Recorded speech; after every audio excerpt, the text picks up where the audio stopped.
Everybody's back. Good afternoon, good evening, members of council, ladies and gentlemen, boys and girls, members of staff. I see that we have quorum. We have all our members here, and I call this regular meeting for the Town of Pelham Council to order. We will begin with an invocation, which will be led by Councillor Accursi, followed by the singing of the national anthem, which will be led by Councillor Papp, and I would ask all that are able to rise. Shall we pray? Lord, to whom much is given, much is expected. Grant that as this council meets to take up the business of the people, they demonstrate wisdom in all their deliberations. May the decisions that are made in this place of government be guided by strength and courage. Be with each council member as they consider each policy, bylaw, and procedure placed before them. Amen. Amen.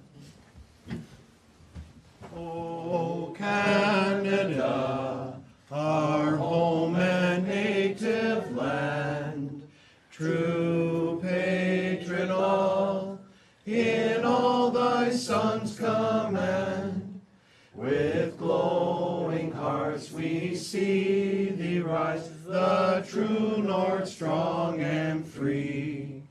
From far and wide, O Canada, we stand on guard for thee. God keep our land glorious and free.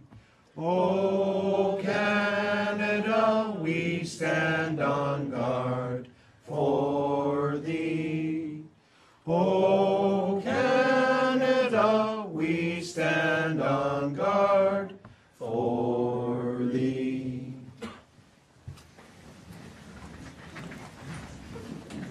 Thank you, councillors. Thank you, ladies and gentlemen.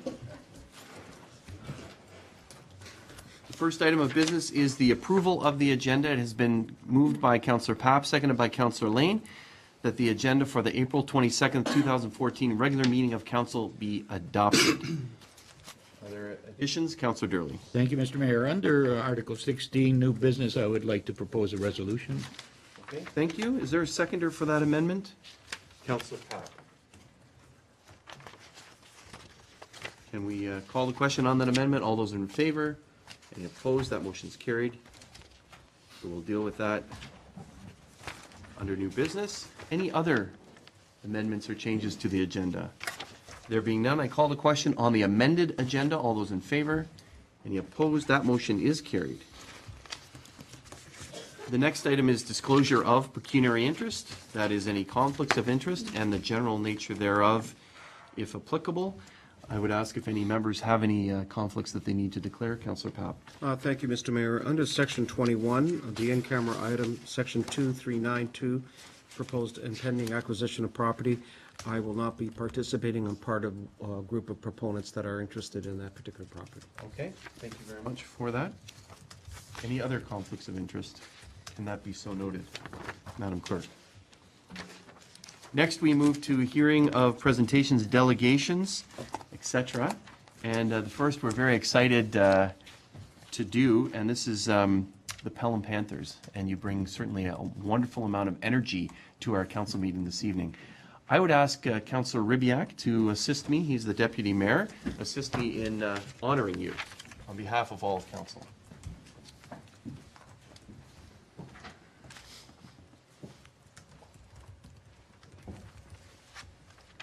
Look how tall he is. Don't you think he should have played basketball? Or maybe he still does. Do you still play basketball? All the smart teams pass me by.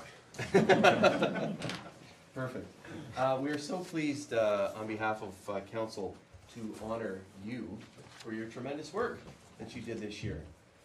Your champions, as I said earlier, as I came into the room, you did very, very well. The Adam Boys Division 4, you received a bronze at the Ontario Basketball Association Cup. So congratulations to you. You can give you a round of applause. And so many of you are also playing. I asked you earlier how many are going to be playing in the spring, summer, and many of you continue on the same team. So that's tremendous that you continue on with your skills, representing our town and enjoying yourselves and having fun. So I'm going to call you up one by one, and we'll present these to you. What I'd ask is that maybe you could gather here, and we could have your coaches gather, and I think members of council will want to shake your hands as you go around, so work your way here. The counselors are the ones up at the top that want to shake your hand. And the first one is the one that's going to show everybody else how to do it. And that's Riley Bly? How do you say that? Leach? Congratulations, Riley. Thanks so much.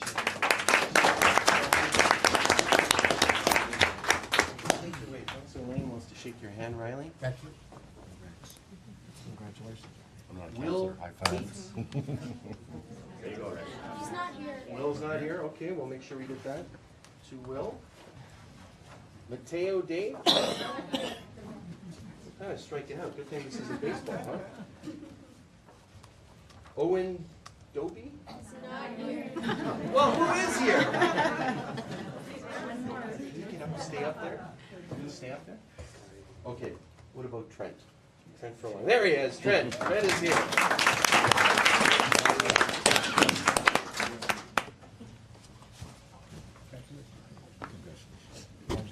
High five, dude. Nice job. Okay, what about TJ Hurley? Is TJ here?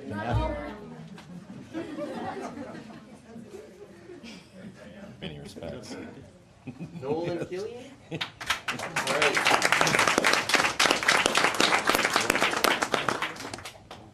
Congratulations to you. Congratulations, Nolan. Okay, all the rest are here, right? Nathan Lefebvre?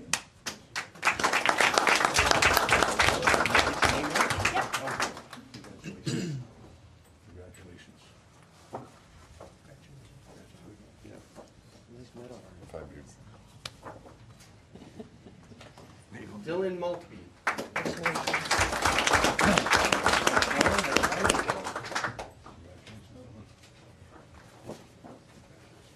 Great job. Matthew Martell, there he is. Congratulations. Jacob Martin.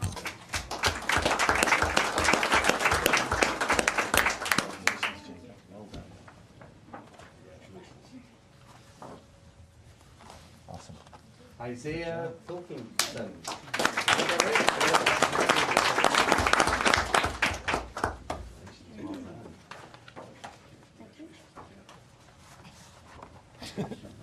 Super.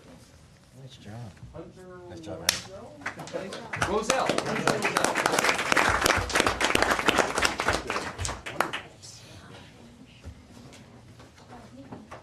Connor Schumann.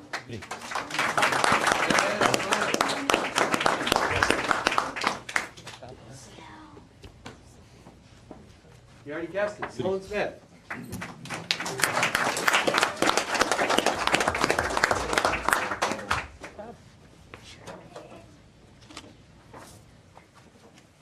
Okay, now we're in the coaches. Hi, man. Good job. Okay, good. Coach Mike Hurley. Way to go, Sloan. All right, so Coach Brian.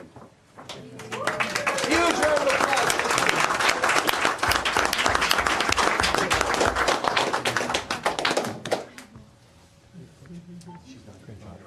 Great job, Coach. Congratulations.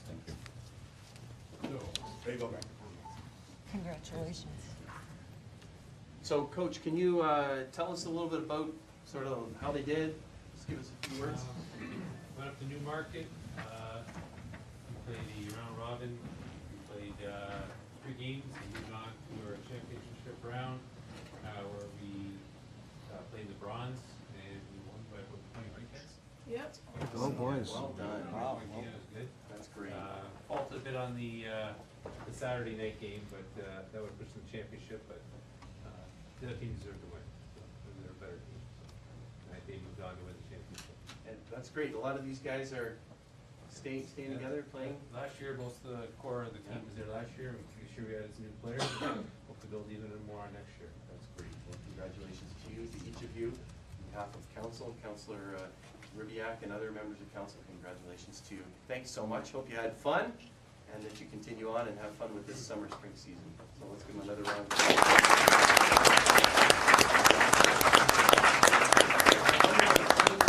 Okay with the photo? much. Congrats, guys. Look forward to seeing you next year up here again.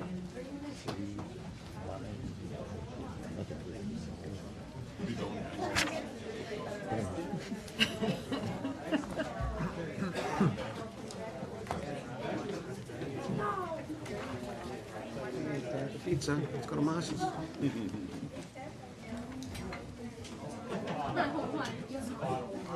That didn't help the crowd. That didn't help the crowd. Congratulations again. Thanks for coming. Thanks to the parents as well. A lot of it is parents transporting kids back and forth to games and tournaments, and so congratulations to the parents as well.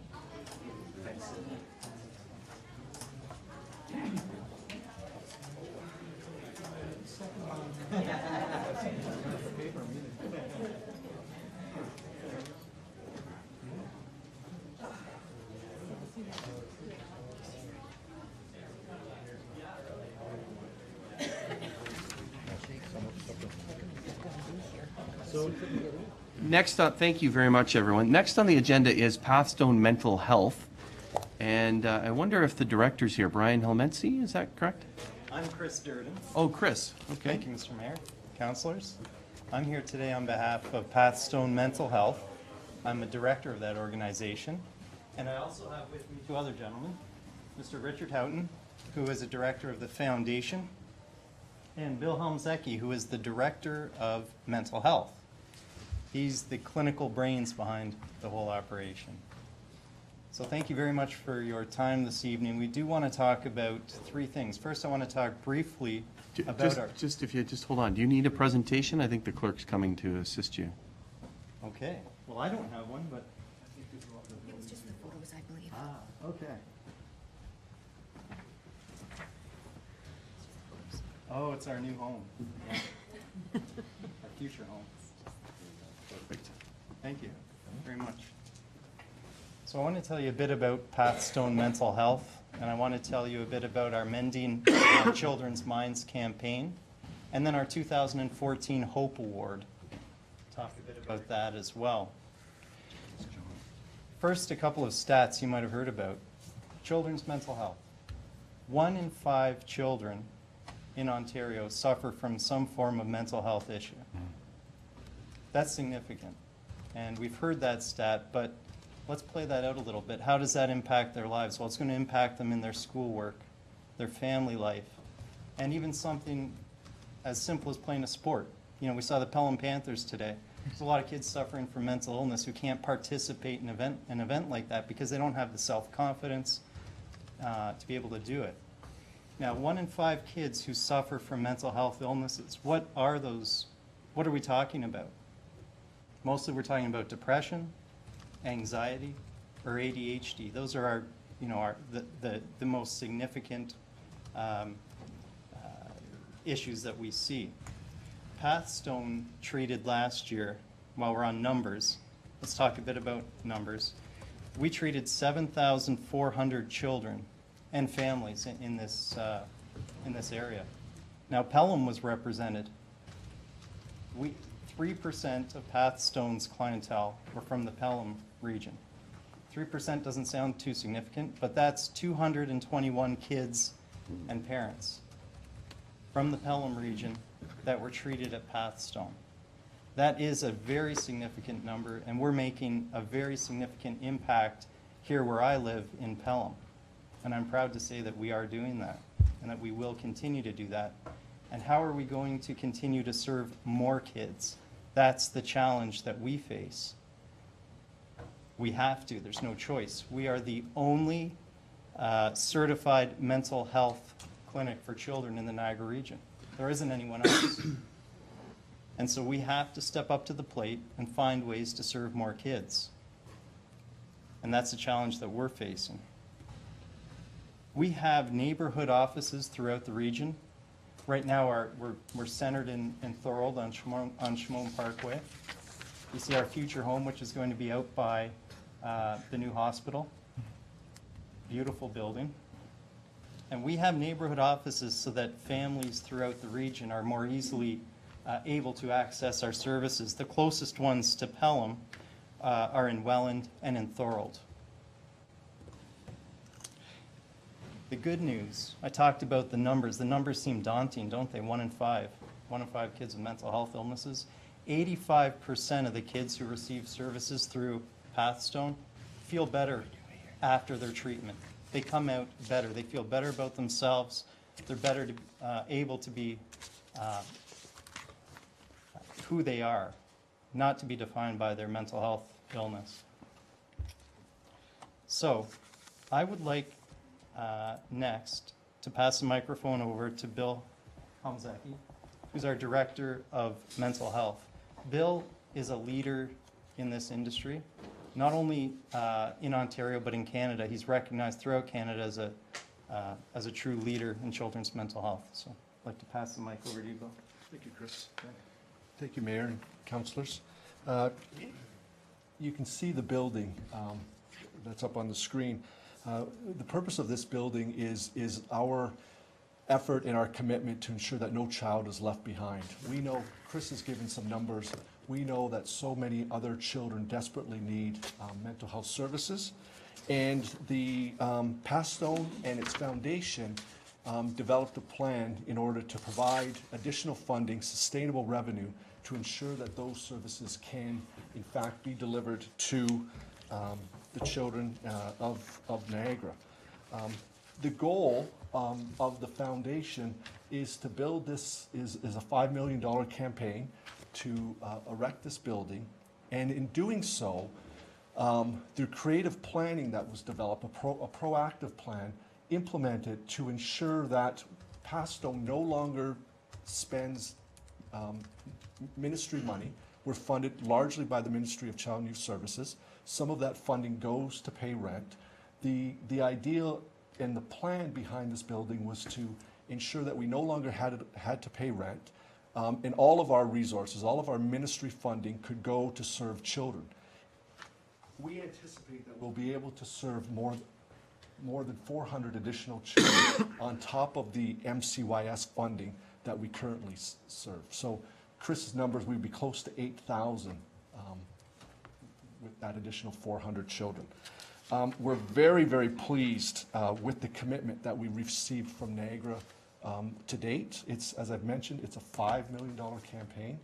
We have a $1 million donation that kicked off our fundraising drive. The Branscombe Family Foundation, a little over a year ago, gave $1 million. And that entire building will be called the Branscombe Mental Health Center. Recently, you might have seen in the paper that the Walker Industries donated an additional $1 million. The one wing is 30,000 square feet. That will be the Pathstone Center. It's a state-of-the-art facility. The design includes such things as color schemes, materials, layout, to take the stress out of going to receive services, to ensure that our services have the optimal impact. The other 20,000 square feet is the community wing. It will be rented out to community partners, so that community partners can defray some of their rent costs, because in doing so, we can share things like meeting rooms, boardrooms, internet, some backroom services. The 30,000 square feet is going to be Walker Industries Mental Health Wing. To date, we have we've raised 3.5 million. And again, as I've said, we're hoping to get to 5 million. And I appreciate, and we appreciate the time that's been given to us, and recognizing that our time is short. I'd like to turn the microphone over to our foundation board member, Richard Hutton. Thank you, Bill, and thank you again, Mayor and councillors. Thank you. Our presentation to you would not be complete without talking about the upcoming Hope Award, which will be held again this year at Club Italia in Niagara Falls. And this will be the 5th annual Hope Award. We've had a string of exciting and entertaining celebrities join us at our previous events, including Rex Murphy, Rick Mercer, Henry Winkler, and Richard Dreyfuss. This year, we're very excited to have Chantal Kreviazek joining us. She will be performing and speaking about her life as a singer-songwriter and how her own challenges with mental health have helped to shape her career.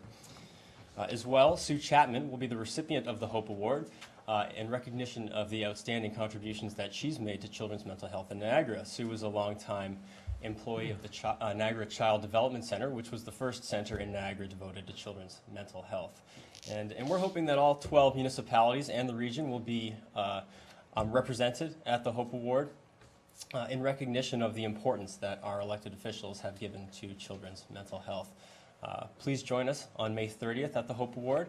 Thank you for your time, and if you have any questions, we would be happy to answer them. Thank you very much for your presentation. We sincerely appreciate it. There's likely questions from members of council, so thank you. Members of council, Councillor Papp. Thank you, through you, Mr. Mayor. Again, thank you very much for the presentation. I have the honor of being a very, very good friend of one of your board members, Mr. Paul Leon. And also I'm very familiar with the work that you've been doing throughout the years. So the issue of children's mental health, let alone mental health in general for all the population, is, as the former Minister of Health used to say, David Kaplan, is probably the biggest challenge medically. So on that scope, I'm just curious, is it $5 million is just the capital cost of the building itself, or is it more than that? It's more than 5 million, yes. Okay, so you're just raising $5 million. What is the actual cost of the building? Do you know? Sorry, I'm not certain. I believe the project is a $9 million project. Okay. And I think so part of it will be funded and part of it will be Okay. into mortgage. So Very good. just one other, Mr. Mayor, where are you planning on building this? Oh, it's located just west of the new hospital in St. Catharines. So you have a site? Yep. Okay. Is that fourth? Within Love. Yes. Did you buy the site, or is it being, Yes. Yes. you've purchased it? Yes. I was gonna make you an offer, but I you know where I was going, councilors, don't you? Well, that's good for you, Garth. And if you change your mind, thanks. Thank you, Councillor. I was thinking along the same lines, but others with questions? Certainly, thank you very much for your work and for updating us. 1 in 5 is a number that is very shocking in many respects, and certainly is a challenge for each of us. So certainly, on behalf of members of council, I appreciate you taking up the challenge, both in your work, but also on the board level, volunteering to try to bring this facility to life. And the real reason for this facility is to provide those services to people, to the 1 in the 5. So congratulations to you. We appreciate the update, and we look forward to hearing many more good things. I know a member of council, Councillor Papp, I think, or was it Councillor Kersey, you've attended the event on the 30th of May. So we'll see if we can have a council representative or town representative there as well. Thanks again for your presentation. We appreciate it. Thank you. So it has been moved by Councillor Kersey, seconded by Councillor Lane, that the information submitted by the delegation representing Pasto Mental Health be received. I'm going to call the question. All those in favor? Any opposed? That motion is carried. Thank you. Next, we have a delegation, and it's members of the Pelham Library Board. Maxine Gaylor, the board president, is here, and other members of the board. And Amy Galmet, acting CEO. Thank you for joining us this evening. And thank you for taking on the challenge, Mrs. Gilmet, to switch the slides. Perfect. I think I could handle it. How many years of education, right? Educating, teaching. Mr. Mayor, councilors, staff, ladies and gentlemen. This is a request for municipal funding for the library operating budget for 2014. I'm going to have a little bit of, I have to read, and this is too far away, even though I am short. So I apologize, but I'll have to pull the pages up. 2013 was a transitional year for the Pelham Library. Our operating hours were reduced, an operational review was conducted, and an administrator retired. Yet despite all of these changes, Pelham Library ended the year with a lot to be proud of. We had 118,811 visitors who checked out over 170,000 items. E-book borrowing took off with a 32% increase, and our computer usage picked up by 18%, a number that doesn't include people accessing our Wi-Fi. Our festival meeting room was booked solid all year, and we had a great variety of local artists' work displayed on the festival room walls. Our programming continues to put us a step above our comparative libraries. In 2013, we had conducted 296 programs for adults and had over 5,000 participants.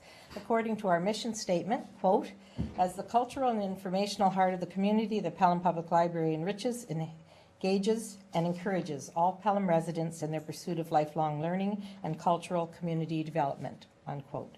We accomplished this with workshops on knitting, geocaching, fire safety, jewelry design, photography, computers, technology, travelogues, genealogy, meditation, special effects makeup, antiques, and so many others.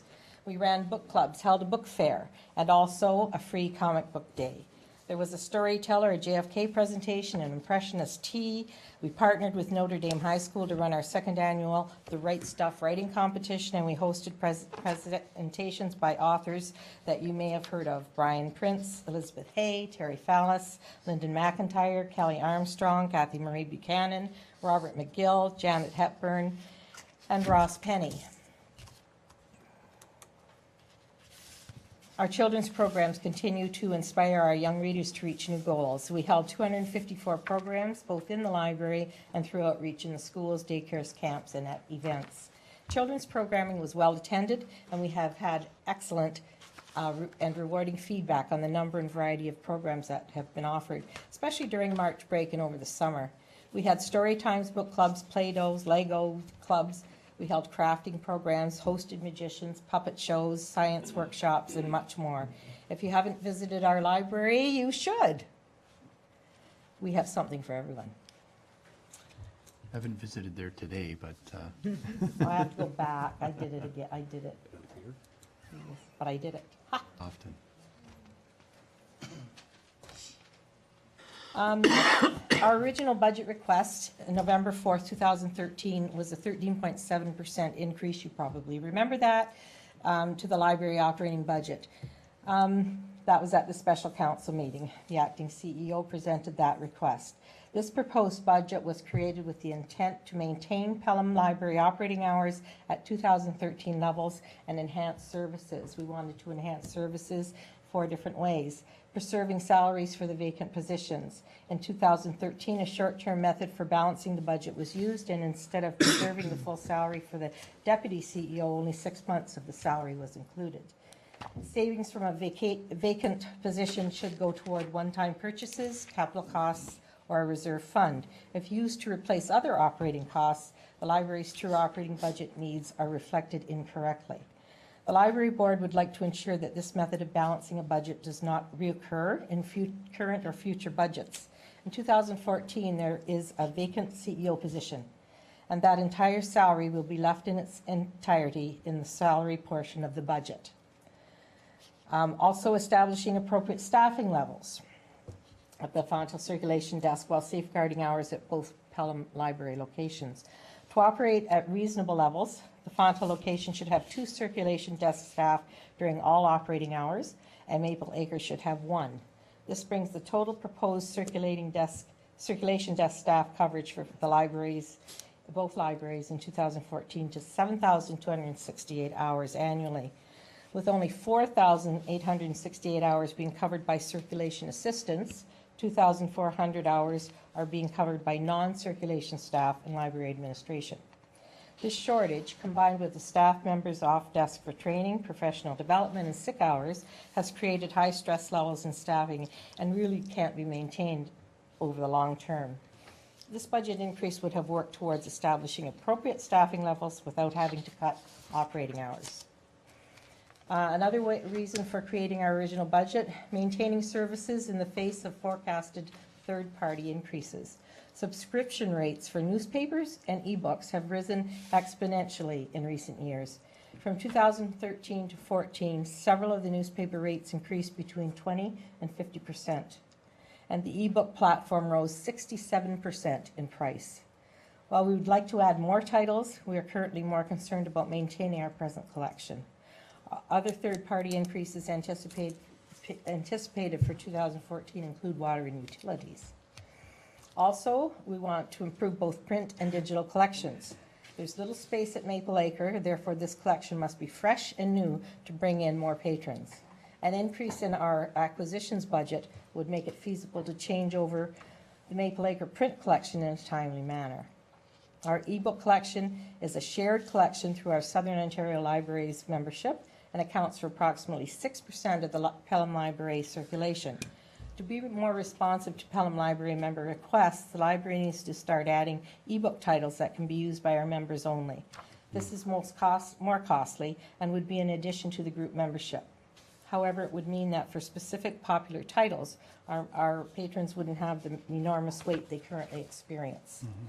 Also included in these budget deliberations, possible repairs in 2 aging buildings, restoration of software support, and reinstatement of organizational memberships and professional development opportunities that have been cut or curbed in recent years. After the library board listened to comments from town council and town staff, the board met for a special meeting on November 27th to discuss changes that could possibly reduce our original operational budget request and would fall in alignment with both the operational review conducted by Performance Concepts and the need to reduce the percentage of the operating budget being used by salaries. And since staffing at the circulation desk was not at a suitable level, operating hours and usage statistics were examined. A comparison of Pelham Library operating hours with those of other libraries serving similar population sizes showed Pelham Library's operating hours were substantially higher than the average. The board took several facts into consideration for the 2014 budget redeliberation. Only half of the annual salary for the Deputy CEO position was budgeted in 2013. This would need to be corrected in 2014. Normal employees' salary grid movements would have to be accounted for.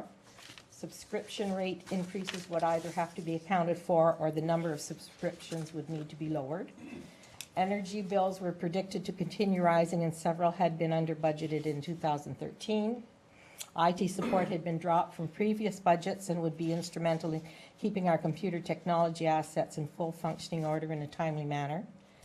And the sliding value of the Canadian dollar will negatively affect buying power for book, DVD, and audio book collection purchases. On the plus side, a new CEO lower on the salary grid will help reduce the impact of having only had 6 months of the Deputy CEO salary in the 2013 operating budget. The Library Board also looked at other information during the meeting. In 2013, the Fonthill circulation desk hours were covered by non-circulation staff, administration, or operated short staff for approximately 2,400 hours. In 2013, circulation by location was broken up in the following way: 86.5% Fonthill, 7.55% Maple Acre, and 6% was e-books. In 2013, visits to the library locations were broken up in the following way: 94% at Fonthill and 6% at Maple Acre. How does the Pelham Library compare statistically to other Ontario public libraries? This question was posed and answered by examining statistics provided by the province online about 6 libraries serving similar size populations, and the following information was discovered. Pelham Library fell into the middle of the group for annual circulation, materials budget, local funding, and operating revenue.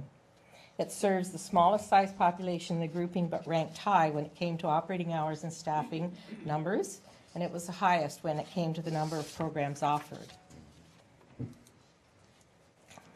The following decisions were made by the Library Board at this special meeting on November 27th, 2013, with the intention of creating a more reasonable request for a 2014 operating budget.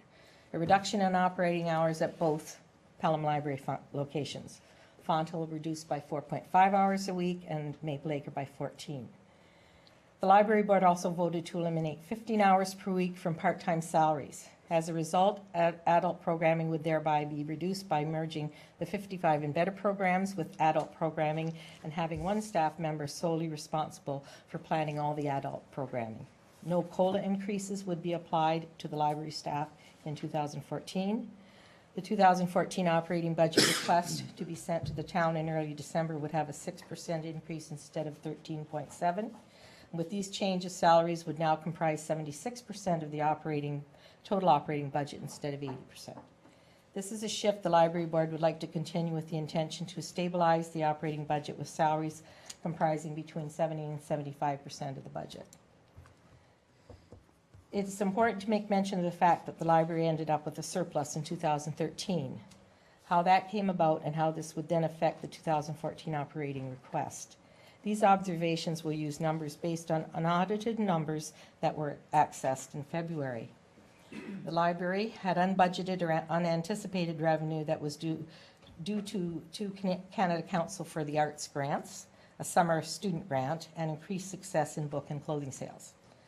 On the negative side, an unanticipated CEO retirement required 2 full-time positions to be moved up the grid for 3.5 months and resulted in overspending in salaries. The most crucial difference came from the non-salary operating costs, where careful spending by staff, little or no professional development, lean acquisition spending, and unexpected savings from the ILS consortium produced surplus numbers. Many of the ways the library saved money in 2013, namely little or no professional development and lean acquisition spending, are not sustainable. This form of cost saving is only useful in the short term, and if continued would hamper library growth and damage the library collection over time. On March 6, 2014, the library board met with town staff to discuss repayment of the deficit and the library's request to increase the operating budget by 6%. As far as the deficit repayment, after having reviewed suggestions made in the operational review, the library board opted to choose a different route to repay the deficit. They realized that by stalling the hiring of the vacant CEO position, they would have a unique opportunity to repay the deficit in one lump sum. This method is preferable, as the library can then focus on an appropriate level of services with their current funding and operating budget without taking into consideration cuts for repaying a deficit. The library board discussed the repercussions of the library being short one of the 4 full-time positions for 12 months. Library administration supported this idea as long as it is understood that it will impact significantly on current administration and staff workloads. Library administration felt the opportunity to wipe out that deficit in 1 year outweighs the challenges. As a result of being short 1 full-time staff member, the library projects and future planning will have to be delayed or completed at a slower pace, and lower priority items will be backlogged. 2014 operating budget request. It was explained by town staff that town departments received the 1.13% COLA adjustment in 2014. The 0.8% increase for the library, a total of $5,661, recommended to council was the 1.13% COLA adjustment added to the salary portion, and no increases had been recommended for any non-salary portion of the operating budget. This 0.8% increase means the library will be short $40,175 in its 2014 budget. To have a balanced budget for 2014 and to keep current levels of service and operating hours until a review can be completed, town staff recommended the library board make a one-time request for $40,000 from the contingency fund. In the meantime, the library would conduct a review of library staff job descriptions, submit any changes in JAQs for review, and examine workflows for new efficiencies. Having the support from the contingency fund would mean the library would have the time to properly review these areas without having not having to eliminate immediately more staff, more library hours, and more operating hours, more library services and more operating hours. The library board respectfully requests of the town council that this lump sum from the contingency fund would not be conditional on the library incurring a $40,000 deficit, as the library will be operating with a surplus from the vacant CEO position and has intended to use this surplus to repay the deficit. Thank you for giving our request due consideration. Thank you very much, Ms. Gaylor, for your presentation and for members of the board for being here, members of staff as well, and your dedication to improve library services in our community. Wonder if members of council have any questions for Mrs. Gaylor about the request? You want to make a comment, Councillor, as our make a comment, if representative? I Go may. ahead, sir. Thank you, Mr. Mayor. I'd like to give a tip of the hat to Amy and Joanne and her staff team, as well as a big round of applause and thank you to the board under Maxine's able leadership. They have done a tremendous amount of work in very difficult circumstances, have made some very difficult decisions, not all of which have been popular with the citizens of the community, but necessary nonetheless. And I would hope that this council would reflect favorably upon the request for the 40,000 from the contingency fund.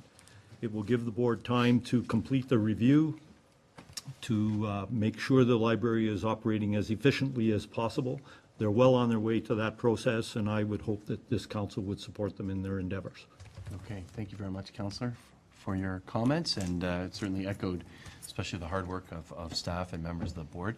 Do any members of council have any questions? Councillor Gurley, go ahead. Thank you, Mr. Mayor. Through you to either Maxine or to our treasurer, is this the first time that the library has needed more money because of a deficit situation? And I believe this has happened in the past as well. Is there? It seems to be a continuing thing, and with all due respect. Who can answer that? I know this is your first term on the board.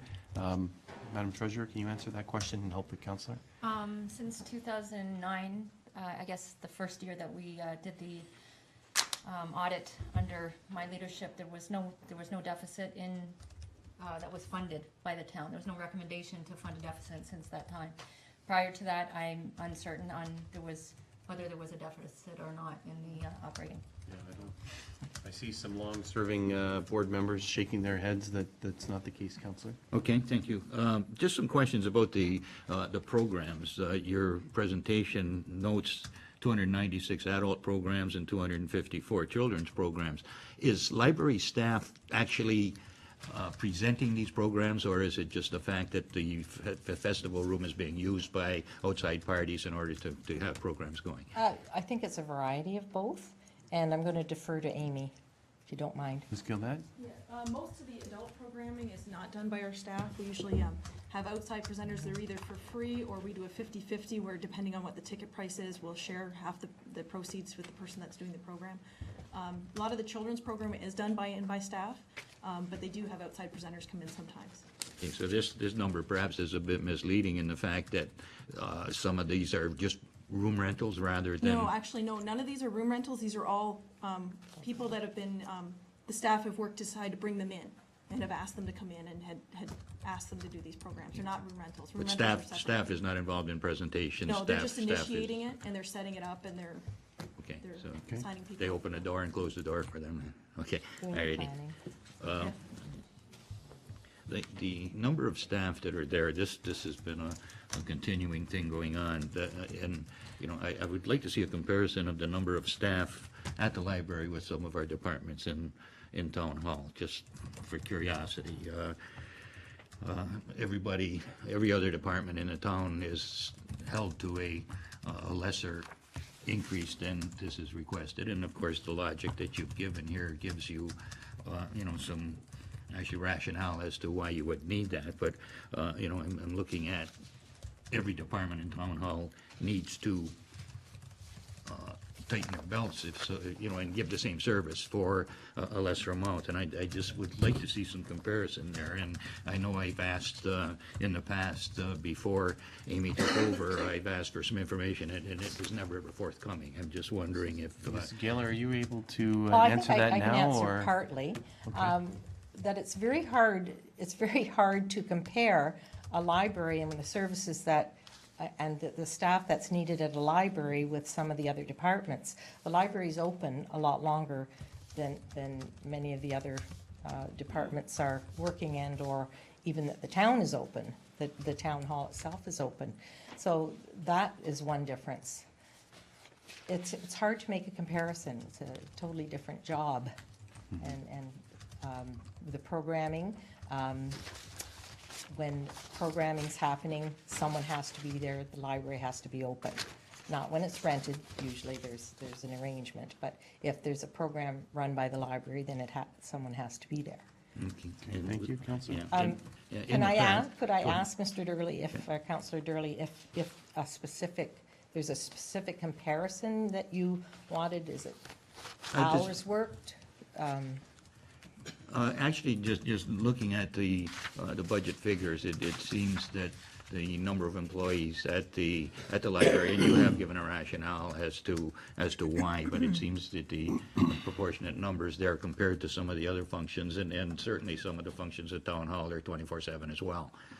So, When you look at, if there's a program happening that takes a program person, then that person is not available to work the counter, to work on the circulation desk. So there has to be designated people working on the circulation desk for every hour that the library is open. how many programmers are there? Excuse me, through you, Mr. Mayor.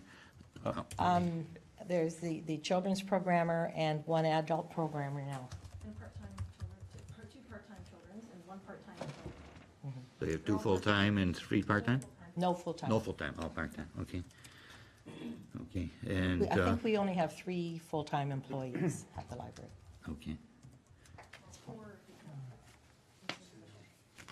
It sounds Or like, the vacant position, sorry. Ms. Gaylor, it sounds like the councillor's interested. I know some of that information would have been in some of the reviews that are done. Just as you work, what I'm hearing from Councillor Kersey and from yourself is that this is a work in progress. As you work your way through it, can you provide some of that information to council so that it might satisfy Councillor Durley's questions? If we know specifically what you want to find out, we can I think- certainly try, yeah. I don't want to speak on behalf of the council, but I think he's interested in the staffing levels and how they compare, et cetera. So you've alluded to it in some of your presentation. Councillor, Can certainly- is that what you're interested in? If I could get staffing levels and the general responsibilities of the staff and the hours that are involved, just as, not specific to every half hour that they work, but generally speaking, the numbers that are there. If I can get that, then certainly I could talk to some other senior staff here and to draw apples to oranges comparison perhaps, but at least something that would satisfy my curiosity. There are questions that I've been asking for a number of years that I never, ever did get answers for. I'm glad that you and the new staff are certainly cooperating and bringing this forward. Just one last question through you, Mr. Mayor. There was an extensive report done by the consultant that was there. How much consideration are you given to some of the recommendations that were given by that consultant? We've gone through every recommendation, one at a time, and are figuring out how we can put that into place in our deliberations on any changes, any of the job descriptions. Other than looking at some of the physical changes that are rather expensive, as you know, we're looking at reviewing the positions. We've reduced some of the hours, so we have taken every recommendation. We're not following every recommendation, but we're looking at every recommendation, have looked at every one and how we can implement some of those suggestions. Thank Definitely. you. And through you again, that is the efforts to be more efficient and effective. Yes, we Is are. going to be Yes. that for a guideline. Yes. Okay, that's all for now. Thank you. Okay, thank you, Councillor, and I think I know Councillor Kersey wants to just comment on that, and it sounds like we'll be getting a little bit more information on that to answer some of the councillor's questions. Councillor Kersey, did you want to add to that? Thank you, Mr. Mayor. Just to respond to Councillor Durley, I too share some of the concerns that he has expressed with respect to staffing costs. I think a more relevant discussion is really not so much the finite numbers of people that are employed by the library. A truer test or a truer measure would be the percentage of salaries relative to the total budget expenses. And typically in a service industry, you're looking at between 65 and 75%.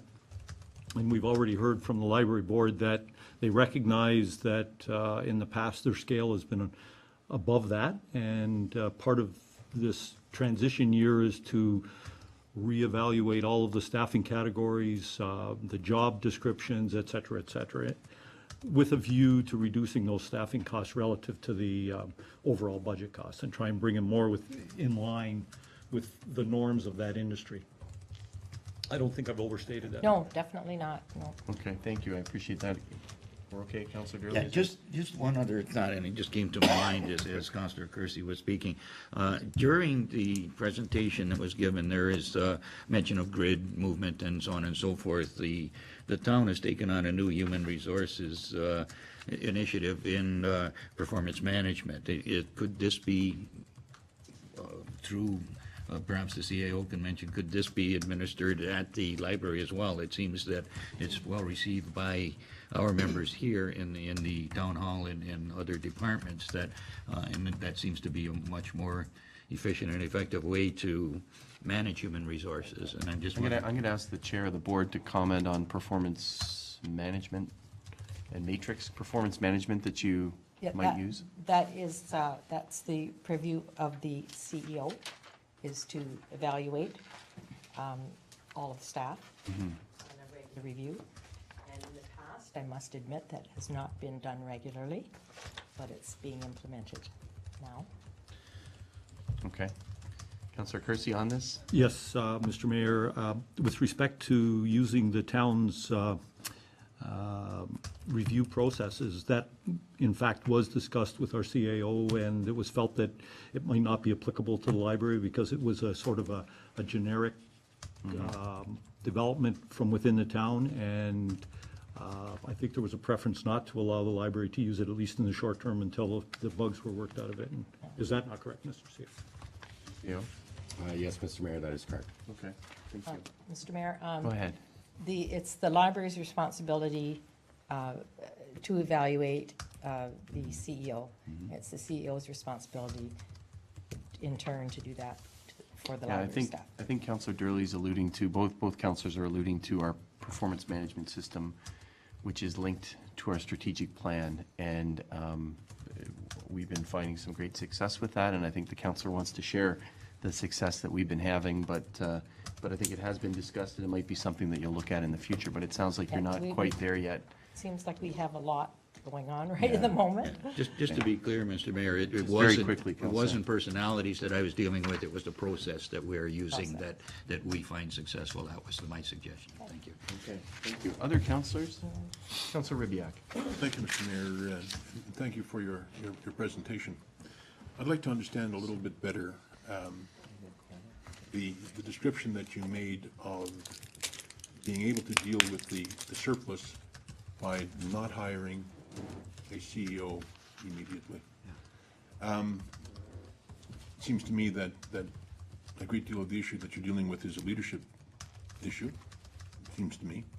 And an effective CAO, of course, would be extremely instrumental in dealing with that. So is it that you've decided that there's not much potential that an effective CEO would bring to reducing the issues within the library? Or that it's just really worth it to not pay for a really good CEO? And before you answer, I understand that you have effective work going on and that the actual physical vacancy is at the bottom of the pyramid rather than at the top. But nevertheless, it seems to me that you put aside an opportunity to deal with the issues by hiring. The question, we don't feel that we have missed an opportunity.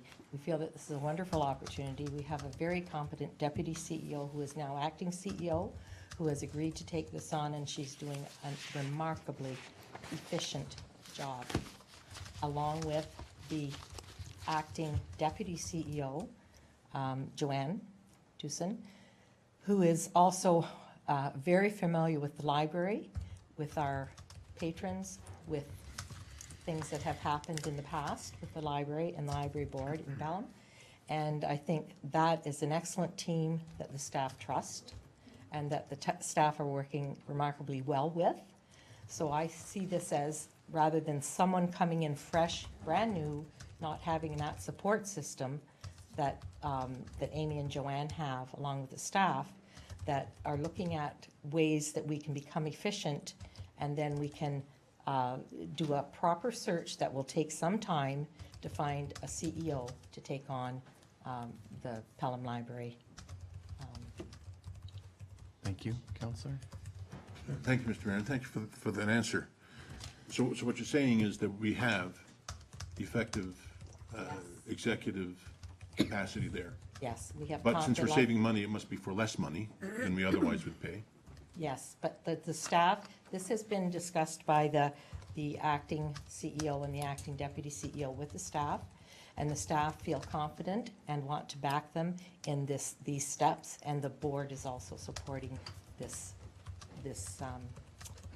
movement to try and get things established, settled, get back on track before we start a CEO search. If the staff were not behind it, they're working hard, and it's an excellent staff, then we probably would be out there searching immediately. But we feel confident that our acting CEO and our acting deputy CEO have the skills to lead us in the right direction this year. Thank you, Councillor. But not forward? Why wouldn't we just make this permanent? That's one consideration. We can't do that right at this moment. That's one consideration. So, Councillor, Thank you, Mr. Mayor. thank you. Councillor King. Thank you, Mr. Mayor. I would like to thank you for your presentation. I can appreciate where Councillor Ribbiak is coming from. None of us is wanting to offer $40,000 to cover a deficit.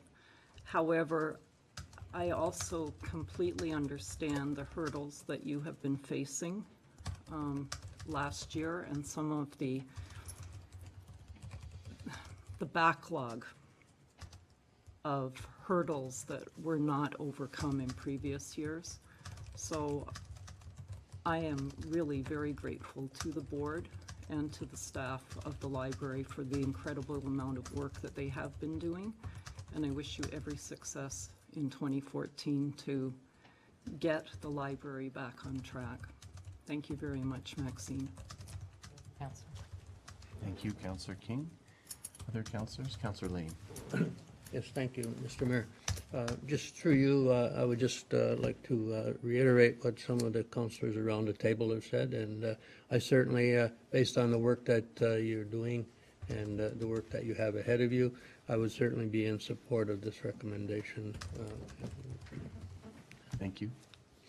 Thank you, Councillor, and you've also sat on the library board, so you know some of the work that the board's doing. So thank you for that.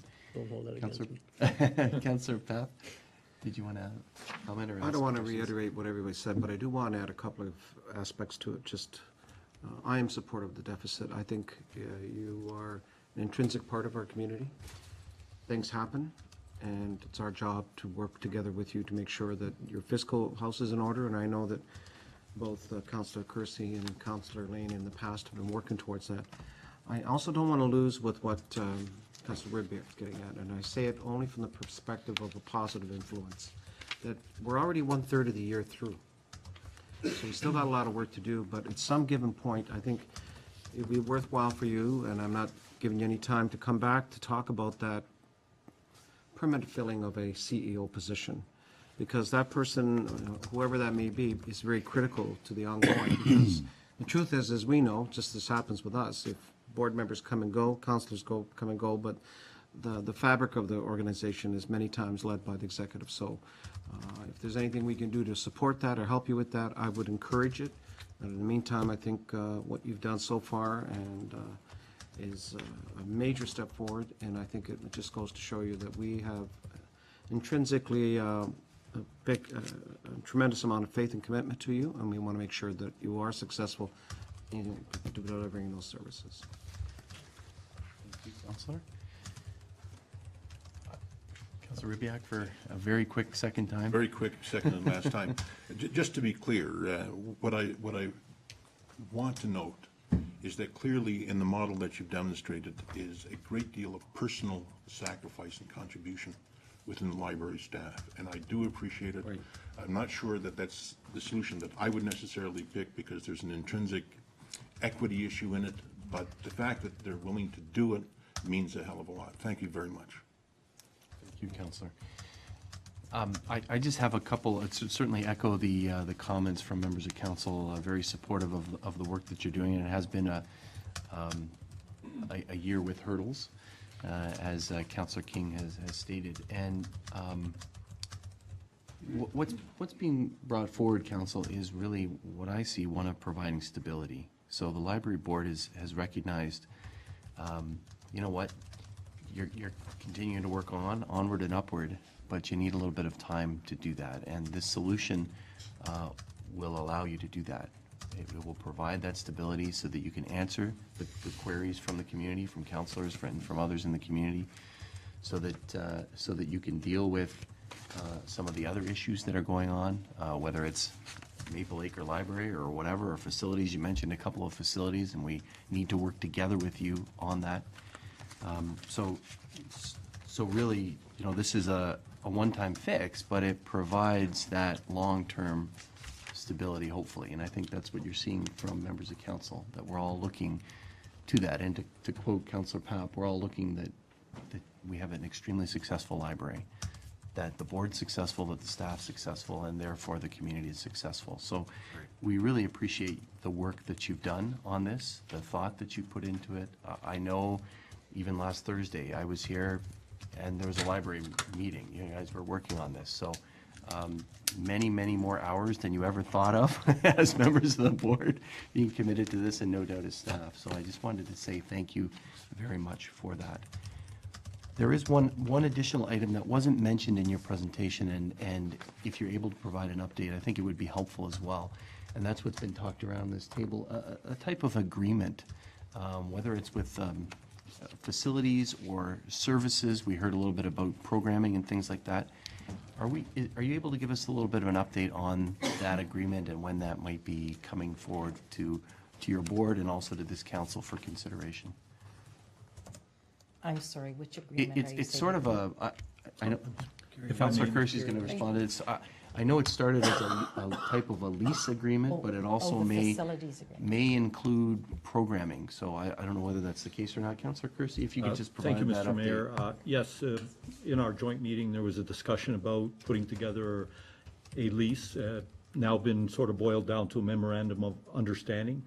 I took the first crack at taking a lease apart and putting together one that I thought met the bill. I forwarded it to our CAO for review. I presume we'll get legal involved at some point, and then it'll go to the board for review and also to council for review before we enter into it. Okay, So that's the state of that's affairs. good. Well, you certainly have experience on those areas, and I'm pleased that you're able to assist.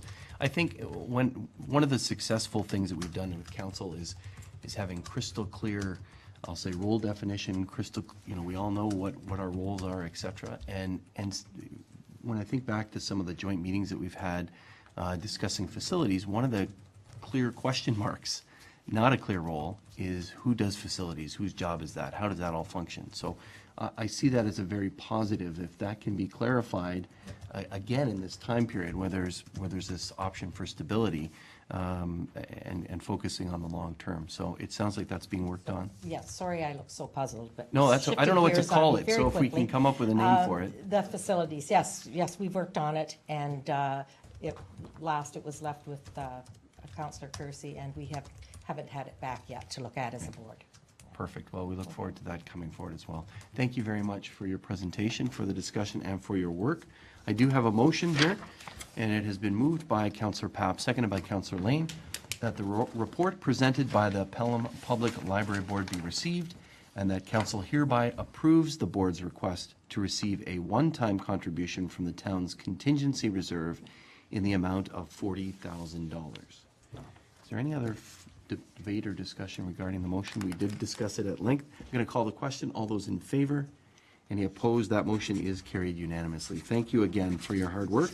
Thank you I look once forward to again. working together Thank with you so that we can have a great library system. Thank you. Thank you.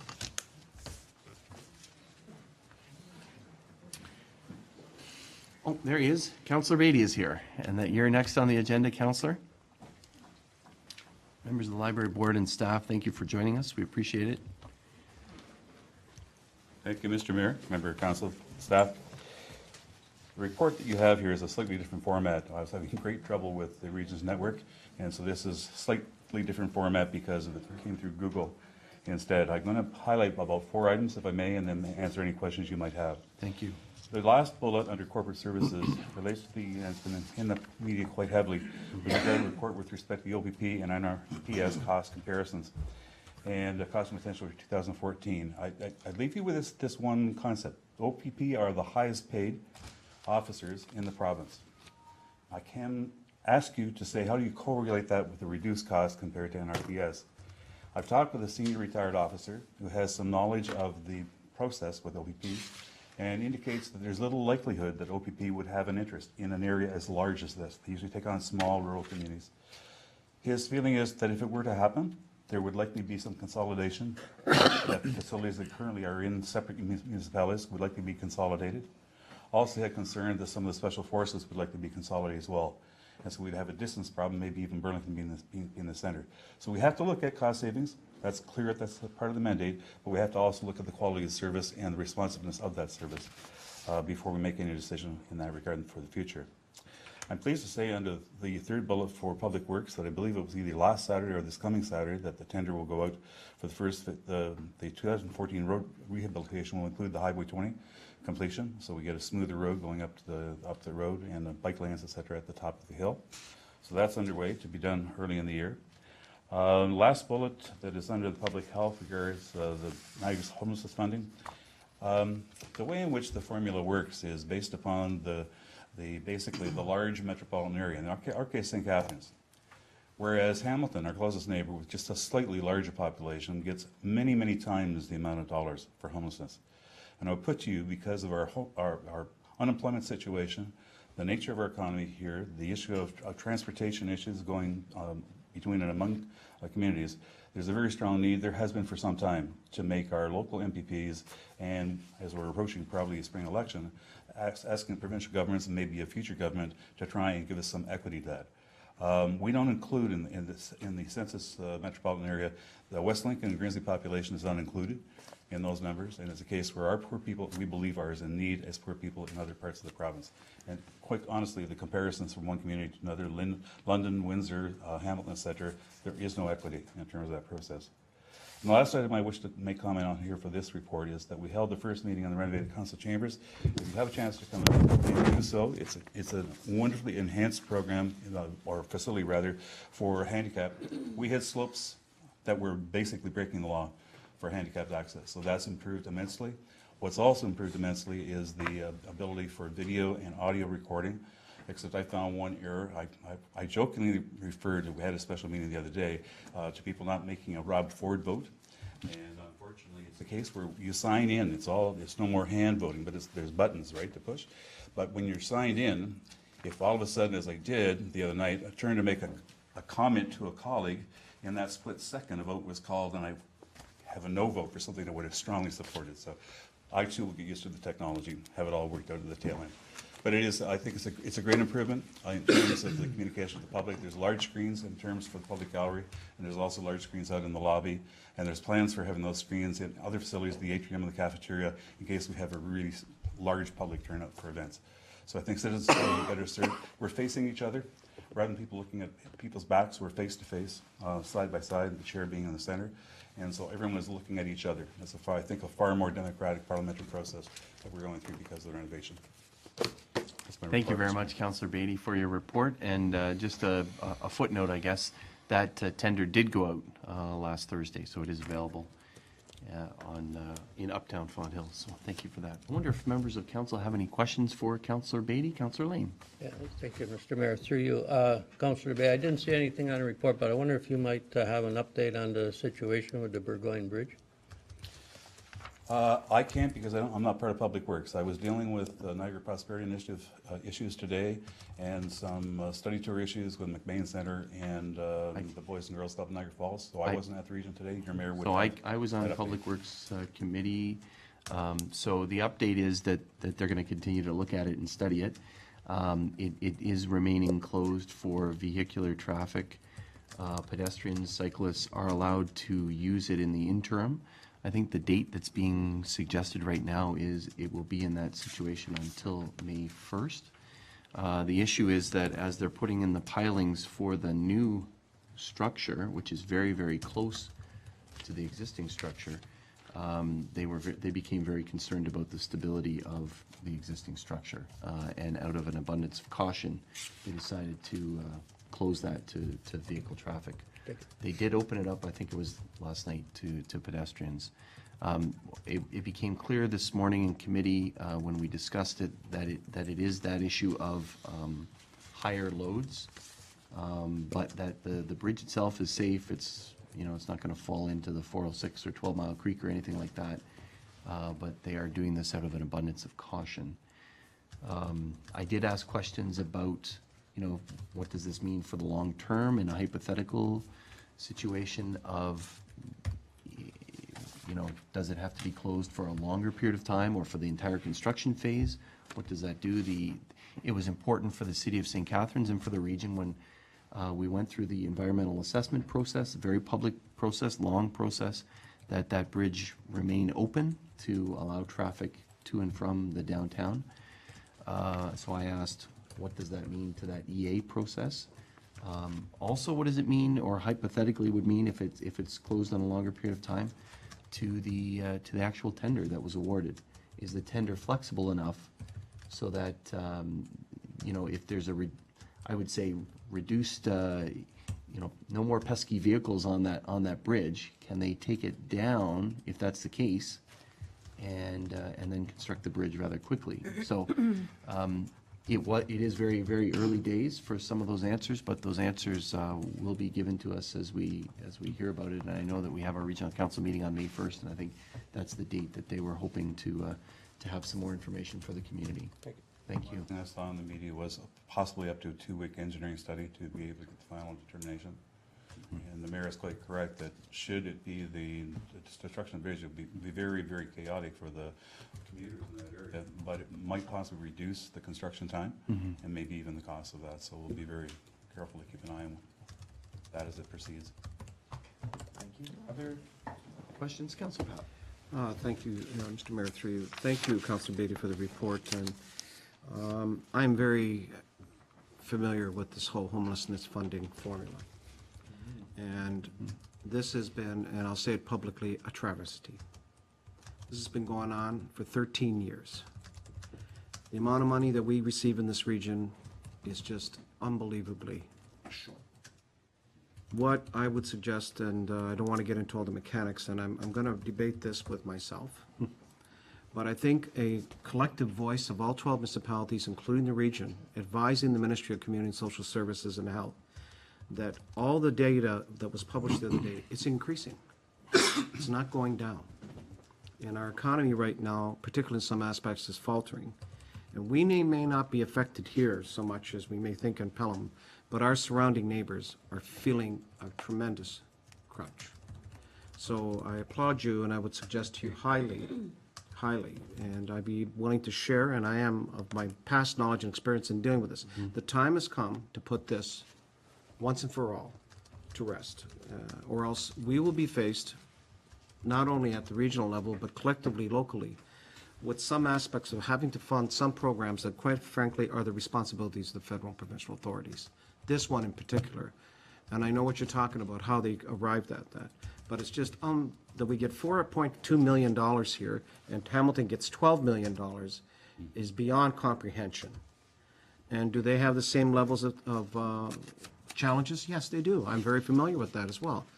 But at the same token, in our own backyards and our own neighborhoods, we have to push really hard. And I'm just thinking, too, in light of what we just heard from Pat Stone, all the challenges that are coming up with mental health.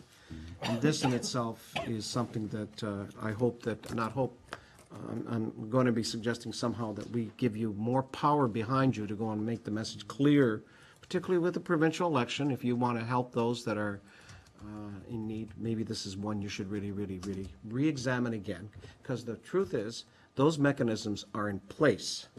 It's a matter of, if it's a squeaky wheel. If you don't keep squeaking, they're not going to oil you. If you have to go and tell them, here's the data, here's the thing, and both of you know this, I know it from other aspects. The time has come to stop this nonsense. Thank you, Councillor, and you're right, it has been something that's been there for a very long time. Very long time. I recall meeting and discussing the issue with our Member of Parliament Yep. several years ago, and, you know, he tried to go to bat for us, and maybe you're right, maybe we need more batters on the team, and that's the way to work on this. I know it is a frustration, not only of Councillor Beatty, but certainly so many members of Regional Council when we look at that, because those are the issues that we deal with. So, Councillor Beatty? There's two big, this is the largest area of inequity, but the other one is the fact that the OPP, the Yeah. high, the 400 series stopped by the bridges. Yeah. So NRP does the policing. And it's not just that we're paying for it out of taxpayers' dollars, the taxpayers are losing that service of the police constables in their local community. And that's again, an adequacy that needs to be addressed by the federal government. And the third one I might as well add, because we did have a special council meeting, it's in the press today, or it'll be much more in the press tomorrow. The whole issue of the impact assessment or reassessment of the casinos is becoming a very significant issue in terms of the financial impact, not only immediately, but if in fact it's allowed to stay, you can expect every large hotelier that is in Niagara Falls, all of them will appeal. And it's a case where the impact will be multi-million, well, it already is multiple $1 million of tax loss. So that is going to be, if not in today's media, it will be in tomorrow's media as something that's an extremely fast emerging issue that needs to be resolved between MPAC and the OLG. It's a case where they're basically causing Niagara homeowners to pay for the casino because the casino isn't paying its fair share. So. I was at the media event this afternoon, hosted by the mayor and the regional chair, and they did very, very well getting that point across. So I'm hopeful that, and actually a member of the executive of the casino came out to hear that, so which was very interesting. So getting that point across is very, very important. And Regional Council last week said very, very strongly that that's the approach that it wanted to take. We're sick and tired of waiting for answers from the province. And I reminded the media that this was an issue that we talked about at Niagara Week. I was in the meeting. We raised the idea of a separate class for the casino. We raised the idea of this has to be dealt with. And that was last Niagara Week, and they haven't done anything, and now they're trying to scuttle our efforts. So it's a very important issue. The numbers are $6 million for the region. That's 3 from last year, 3 for this year, and $6 million for Niagara Falls, 3 and 3. So it's huge numbers, and I know they had a special council meeting this evening to deal with it. So they're talking about a 6% increase if they have to deal with that, and region-wide somewhere in the neighborhood of 1% overall. So it's obviously an important issue. Thank you for raising that. And thank you to your clerk for giving me advance notice. I'm getting used to the new schedule of the Wednesday before, but I am very appreciative of the reminders. Thank you, Councillor Beatty. Thanks for your ongoing work. We look forward to seeing you tomorrow at committee at the region. Thank you. So it has been moved by Councillor Lane, second by Councillor Ribiak, that Regional Councillor Beatty's report of April 22nd, 2014 be received for information. All those in favor? Any opposed? That motion is carried. Thanks again, Councillor.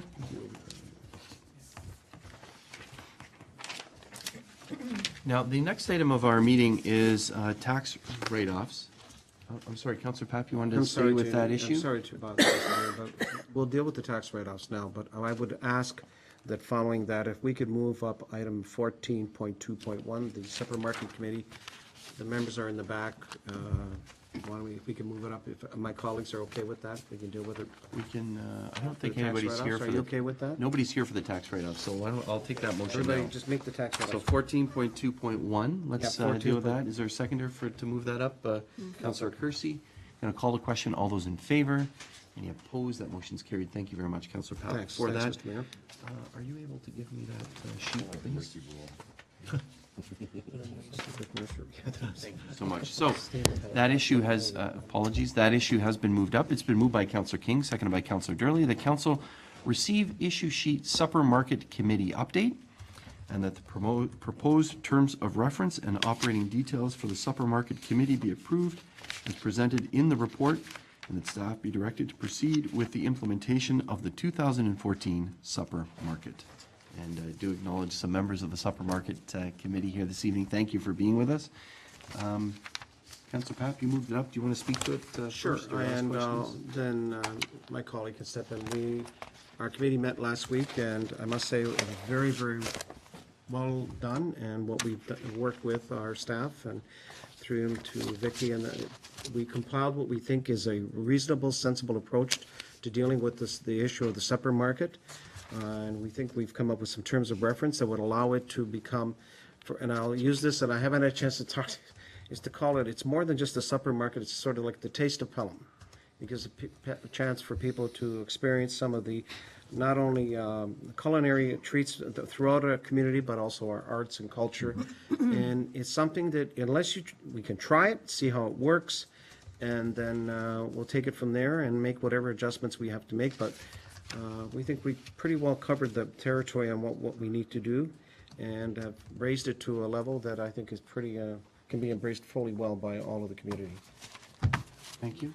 Councillor Chris, you want to add something? Yeah, just to As add a member of that to, committee? just to add to what Councillor Papp says, all of the members of the committee embraced the concept of adding to our pedestrian look in our little town, also to cultural growth, economic growth, just to add to the flavor, and I use the term in the most broad sense, to our community.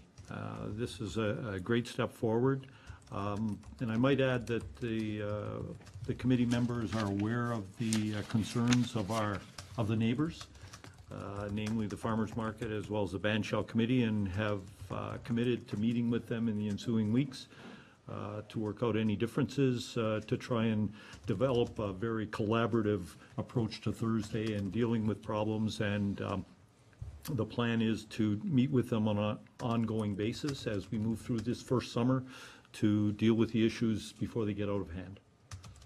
I think we have a great group, and I hope council will endorse what's been put before them. Thank you, Councillor. Councillor Papp, another Very quick comment? Very quickly, Mr. Mayor, thank you for the opportunity. I just want to acknowledge Candy and also John Nickel for being here. Our chair is Fred Davies. He can argue about it, but he's a great guy. And then on top of that, as Councillor Kirsty has said too, we're actually meeting again tomorrow night. That's how much we believe in this, and if there's something that we need to do, we'll work with staff, along with the parking plan and any of the other issues that came up, and maybe Vicky, you can talk about that a little, but we want to ensure that all of our partners see this as a way to strengthen and enhance their ability to deliver those types of events on that particular night and venue in such a way that it benefits everybody. So nobody's trying to put anybody at jeopardy at all. In fact, that was the whole gist of our discussions, was to try and build on this. Since this is new and it's something different, I think it'll work and it'll complement what's there. Thank you, Mr. Mayor. Thank you very much, councillors, and we appreciate as well the work of Ms. Ashby and Mr. Nickel and other members of the committee and yourselves. Councillor Kersey has some comments and or questions. Sorry, Councillor Durley has some comments and or questions. I still have. He's a little better endowed Still than over I here am. on the two members. Go ahead, Councillor. Okay, the report indicates that the committee is planning to continue work in establishing rules and regulations, setting a budget and vendors' fees, and preparing the emergency management plan, including a parking plan, all of these which will be coming forward to council for approval. It appears to me that we're putting the cart before the horse and saying that the supper market is going to go on a Thursday night. The report says we're going on Thursday night, and it goes on to say that we have all these things to do. So I personally would like to see all of these things resolved and a plan put in place before we agree to say on June the 12th you're going to start a supper market on Thursday nights. I have a problem with that. Perhaps if we could divide the fact and say, okay, let's take out that the bullet that says 2014 dates of operation, Thursday from June 12th to September 4th. If we take that out and approve the rest, which tells the committee and tells staff you can get together, meet with the other groups that are on Thursday nights, and in fact get these things together and don't be proactive, don't be reactive, because if something does happen, you're going to have people back, coming with feedback and pushback and all that. So first, I would like to see ducks in a row before we start shooting on the pond. And this is my suggestion, if we can separate the Thursday night from the rest of the motion, certainly the terms of reference is good, the planning procedure is good, the committee is going to be an excellent committee, I'm sure, but there's a lot of work to be done before this thing starts, and this is my big concern. Let's not say Thursday nights yet, let's look at perhaps the committee in meeting with the other groups could find a better alternative than a Thursday night, but if it is Thursday night, then that's fine, come to it with all of the background information for that, and I'd be more than happy to debate at that time. Maybe let's get a response from, if they're okay, Councillor, with that, we get a response from Ms. Van Ravensway on that, is that fine? Sure. Ms. Van Ravensway? Through you, Mr. Mayor. To begin with, when we were discussing all aspects of the supper market and the comments that we have heard from the farmers market and the Banshaw committee, the committee members sitting around the table, they were the reason for doing this. They felt were the issues of Thursday evening, and that is their intentions on having it Thursday evening, and that is why it is included in the report. They're not interested in having it on a different evening at this time. They do have full intentions on, now, like, time is moving very quickly, and they're meeting on a weekly basis. Last Tuesday, they were able to resolve their terms of reference. They also worked on their budgets and their rules and regulations and everything, but it wasn't complete. And I understand what Councillor Durley is saying, and we will be working again tomorrow night in resolving some of these issues, and it will be brought back to the committee again. And it is my hope that on the following council, on the 3rd, that you'll have another update.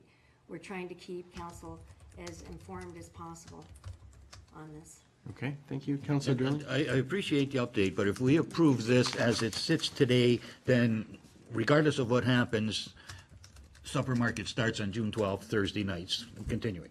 And this is my big concern right here. I've heard so much pushback from other groups, and I've got from actually people in the community to saying, we haven't solved a parking problem yet, and we're going to be adding more to it. And this is some of my concern, that we haven't really touched all the bases, and if you don't touch all the bases, it's not a home run. I want to hit a home run here.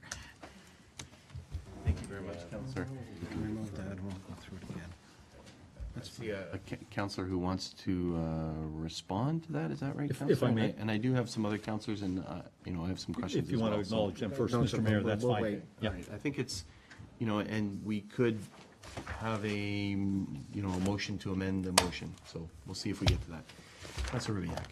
Thank you, Mr. Mayor. I just want to add my comments to those of Councillor Durley's. I'm not entirely satisfied with the report in that it doesn't include all of the background, which I believe ought to be at least the formal positions on supper market taken by both the Banshell Committee and the farmers market.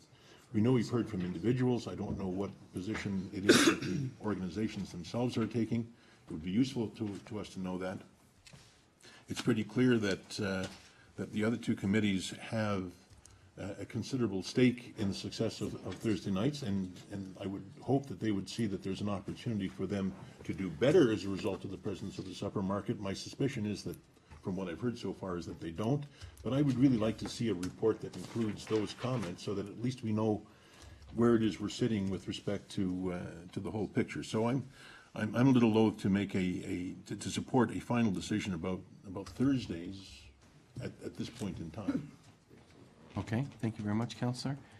Councillor Lane, then Councillor King. Yeah, well, thank you, Mr. Mayor.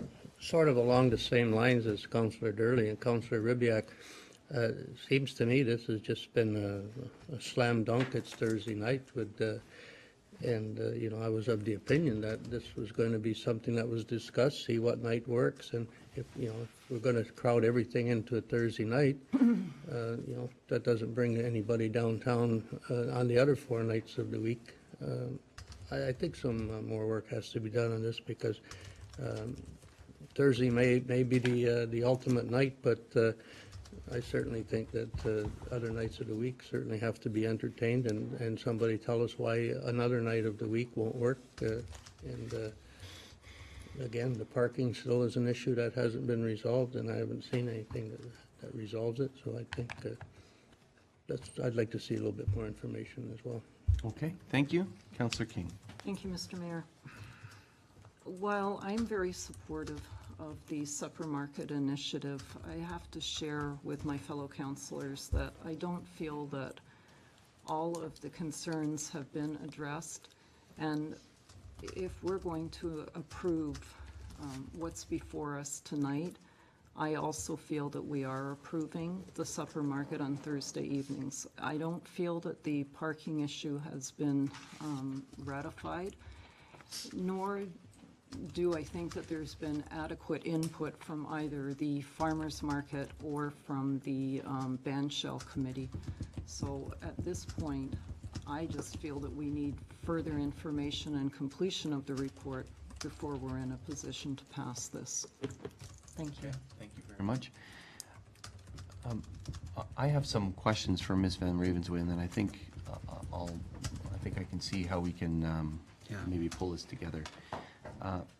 Ms. Van Ravensway, one of the items when we met with members of the Ban Shell Committee, they had suggested the location might be a challenge for traffic, and they suggested maybe setting up in Peace Park the supper market. Did the committee talk about that as a possibility, and can you just fill council in? It's not in the report. Through you, Mr. Mayor, you're correct. When we met with the Ban Shell Committee, it was suggested that on Thursday evenings that the market be located in the Peace Park instead of closing the arches. We have met with the public health. There are two reasons why this could be a issue. In order to set up in the Peace Park, they would have to have flooring to be able to serve food. And secondly, they also need sufficient power, in which we do not have enough power in the Peace Park at this time. We may be able to look at that once the upgrades have been completed in the park. Thank you. There's also reference from some members of council about parking initiatives should this proceed on the Thursday night. And we did have an update on that at our last council meeting. Can you give us an update this evening on the status of the parking plan? Thank you, Mr. Mayor. I apologize. It was my full intentions on having the complete parking plan at this council meeting, although there wasn't enough days in the week to meet the deadline. So for sure it will be coming on the May 3rd council meeting. It is pretty well complete. We will be there'll be a full overview of additional parking, transportation, security, shuttles, bike valets. The service clubs have also volunteered for the evening, so that full report will be coming on May 5th. Okay, so May 5th, yeah. So Ms. Van Ravensway, I guess what I'm hearing, and maybe council colleagues around the committee can, maybe one other question. In the report, it states that you still want to meet and have to meet with some of the, as Councillor Kersey said, some of the neighbors, and one of them's here representing one of the neighbors, Mr. Diltz. So the status of that, you're intending to meet with them this week? So just give us an update on that. We're hoping to meet with them. Our next meeting is tomorrow night, and it was going to be my suggestion to meet the following week with the Ban Shell Committee and the Farmers Market Committee, so that a full report could be established. Thank you. So what I'm sensing, council colleagues, is there's a lot of energy, a lot of excitement, a lot of people that are very, very interested in moving ahead with this concept, with this idea. They see it as something very valuable to the community, offering other options for folks on that evening, assisting businesses. But at the same time, we are hearing some concerns from the community. We heard one at our last council meeting, asking us to very, very seriously consider having it on a different night for as what was said just now, bring people down into the downtown on another evening. And some of the operating details, it still seems like they're as the word was last week, last meeting, a work in progress. It still appears that some of those are a work in progress. What's being recommended to us with the motion that's before us this evening is that the terms of reference be approved, and it also says in the motion, and the operating details. And I think Councillor Durley started this, and others echoed it, the concern about those operating details, and saying that they are still a little bit of a work in progress, and that staff and this idea of proceeding with the implementation of the supper market. So am I reading that right, council colleagues, that the terms of reference are fine, all the planning work, but we still want to hear a little bit more from the committee? We want to hear a little bit more on how they work together with the band shell and with the farmers market, and have, as Councillor Durley said, touch all the bases and get a home run, as opposed to maybe putting people off. So, Councillor Kersey, you wanted to speak earlier, and I'm going to have an option here, a suggestion for Councillor Durley, pending your response. Thank you. I'll try to be as brief as possible. Quite frankly, I think if the supper market is not allowed to proceed on Thursday, at least in this initial year, it probably won't happen. And part of the reason is one of the motivations in undertaking this is to try and leverage the crowd that is there, to try and compensate or assist the businesses in the downtown core that have suffered significant losses due to the fact that the bulk of the traffic is directed at the band shell and at the farmers market. So at least I know for a fact some of the players would not be A, on the committee, and B, probably would not partake in the supper market. Secondly, I'd like to point out that both the farmers market and the band shell, throughout the life of both of those organizations, have operated without a parking plan and without an emergency plan, and that this is something very brand new to the community. Both of those organizations, and likewise the Supper Market Committee, was only charged with coming up with a parking plan for, in the case of the supper market, the vendors in the supper market, and the farmers market, their vendors, and in the case of the band shell, the performers and their workers. The balance of the parking plan was undertaken by our staff, and I think we've seen the initial stages of it, a job very well done, and as Vicky said, she'll be bringing forward a more comprehensive plan. But the parking plan we're talking about here is really the parking plan to deal with only the vendors within the supper market. The other thing that it's important that councillors understand is all of these parties are separate. Think of them as separate entities, separate businesses. So would a chocolatier who wants to open a business go to his neighbor who is a chocolatier and ask him if it's okay if he opens up? Would a clothing store go to his neighbor, which is another man's clothing store, and say, I'm going to open up right next door to you, is it okay? I'd point out there'd be a degree of angst by the business that is already there without knowing what the impact would be. In fact, in most cases, businesses find out when neighboring businesses do the same type of thing that they do, it enhances all of the businesses in most cases. And I think that's what we're seeing with the pushback from the other businesses that are occurring on Thursday night. So yes, is the work incomplete? It is. But having said that, I want to point out the things that I've already pointed out. Those businesses have operated very successfully without an emergency plan, without a parking plan, without any of this stuff. And council was allowed that to proceed. I think we should be endorsing what this committee has done. They've advised that they will be bringing forward at the next council meeting the information that has not been completed. It's been worked on but has not been completed. But there's also a time clock here operating, for example, in order to get a liquor license, which in fact council has given authority to staff to proceed with. There's a timeline that must be met in order for that to happen. So I would encourage council to give some consideration to the entire motion as it's been presented. I will be supporting it as presented. Okay, thank you, Councillor. Councillor Pappen? No, I said my Okay. piece. Said your piece. Councillor Durley, go back to you, sir.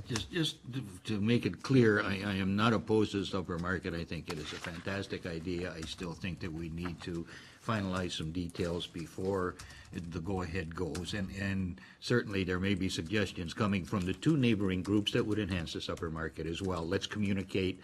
Let's do it right. This is what I'm trying to prove, trying to get here, and this is what I'm trying to get by this. Like, I see some work that needs to be done, and in fact, the staff is giving us the indication that, yes, it's just about there, so if it's going to come through next meeting, then, you know, if Thursday night's the best night, and it's proven that way, and it works together, then that's fine. But right now, I'm not sure.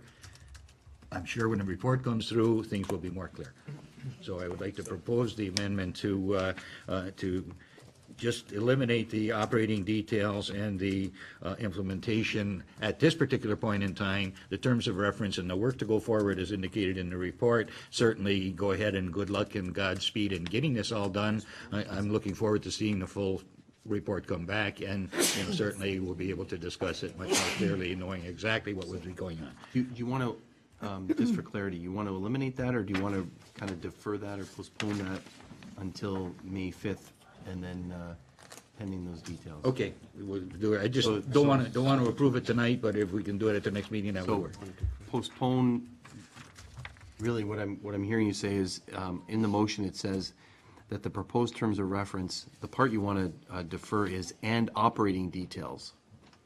And then the other is the last bullet, and that staff be directed to proceed with the implementation of. So Yeah. those two items, postpone that until May 5th.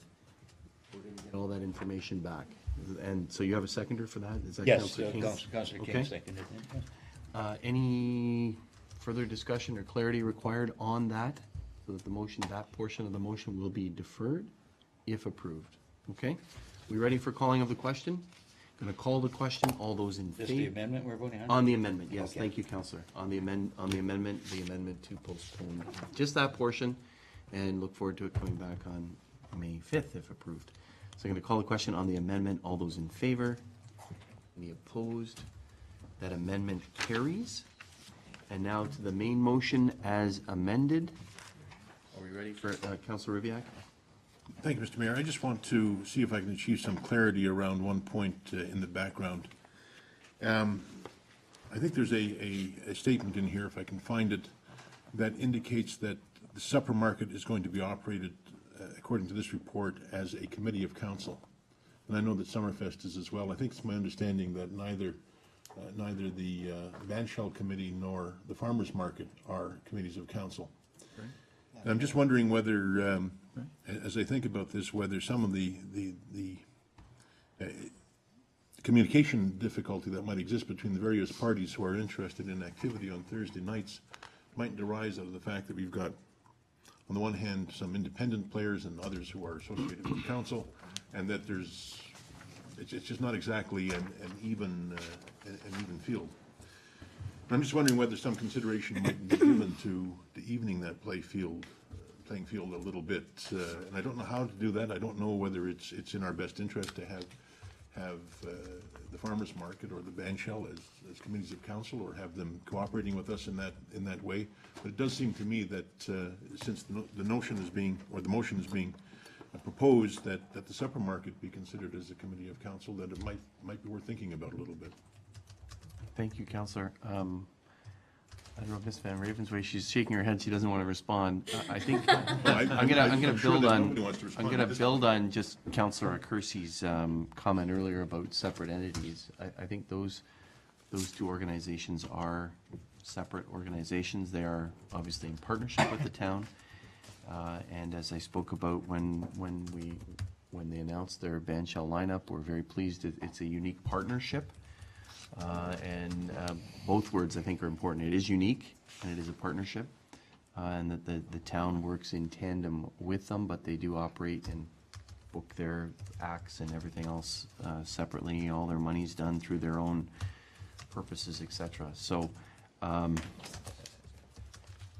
if council wants to give that direction to staff, it may not be tonight to do that, but maybe another time or whatever, council will want to consider that staff could broach the idea with those groups, but they are totally separate. The farmers market is celebrating, the band shell is celebrating its 9th anniversary. The farmers market, I think, is it 15, 14 years? So, and they've operated, in that way all that time. So that nobody else wants to respond, so that's how I'm responding, Councillor. Yeah, no, fair enough, and I think that's. Councillor Papp wants to respond. Yeah, and should we hear Councillor Papp? Councillor Papp, if you want to. Well, I'll make it very simple and straight to the point. I think that's a critical issue that we need to discuss with the incoming council when we talk about delivering services and programs. And at this given point, let's just work on the Summerfest market, but hold that thought, because that has to be dealt with. And that should be dealt with.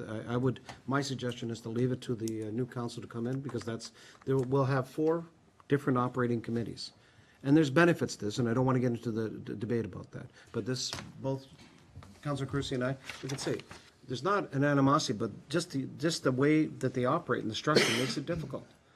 And the fact is that all of this is taking place on municipal property, and that has to be clear. And that's what we want to make sure, is that this works in tandem, and that's our intent. That's what we talked about last Tuesday night.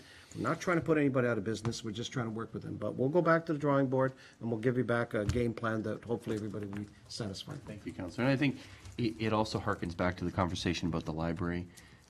Are there memorandums of understanding, operating agreements, et cetera, between those groups? There may be for payment of hydro services, et cetera, but none of those other items. And I think, for example, the fact that we pay the SOCAN fees probably was a surprise to councillors that we're paying that, and they're covered, and band shell's covered under our insurance, et cetera. So that needs to, I think, be at minimally enunciated. So whether it goes as far as what you're suggesting, councillor, probably at least having the conversation. But I think, Councillor Papp, you're right. That's what I'm saying. That maybe that time is not exactly now, but soon. Okay. Anything further on that, Councillor? Thank you. Then just to complete my thought for whatever it's worth, the fact of the matter is that what we're dealing with is an issue about coordinating Thursday nights. And right now we're relying on individual independent players in working together to achieve something, and each of them sees a gain and a loss, and they're all maneuvering. And the fact is that because we're not exactly equal, that adjustment is going on, and it's creating the issue. There's no overall coordination of that Thursday night. Maybe we should be aiming for some kind of structure about doing that, maybe from all of the parties, and work it out that way. Just an observation. We're good with it. Okay. Thank you. Councillor Durley? We're getting a little off topic. I think we want to deal with the supermarkets in here. We're not going to solve all the problems of the world this evening. Councillor Durley's ready for me calling the question on the amended motion. Are other councillors ready for that? Yes. I'm going to call the question on the amended motion. All those in favor? Any opposed? That motion carries. We look forward to that additional information, and we do appreciate the work of Ms. Asby and Mr. Nickel, other members of the committee that have volunteered, come forward on this, and looking forward to those operating details. Thank you. Thank you. So now we move back to these tax write-offs. Do we put this on the floor first, or do we? Ask if anyone is present tomorrow. So thank you, Madam Clerk. The clerk has given me a note here to ask if anyone present in the gallery regarding the tax write-offs who may want to address council. Anyone in the gallery supposed to ask 3 times? about these tax write-offs. So it appears that there's nobody in the gallery that would like to discuss the tax write-offs. Therefore, it is in order to accept this motion, which has been moved by Councillor Kersey, second by Councillor Papp. The council approve the following tax write-offs under section 357 and 358 of the Municipal Act as follows. Write-offs $17,205.06. Any discussion regarding the motion? I would like to compliment staff. And this is something I heard just today. I ran into one of the owners that has this demolished house here on Pelham Street.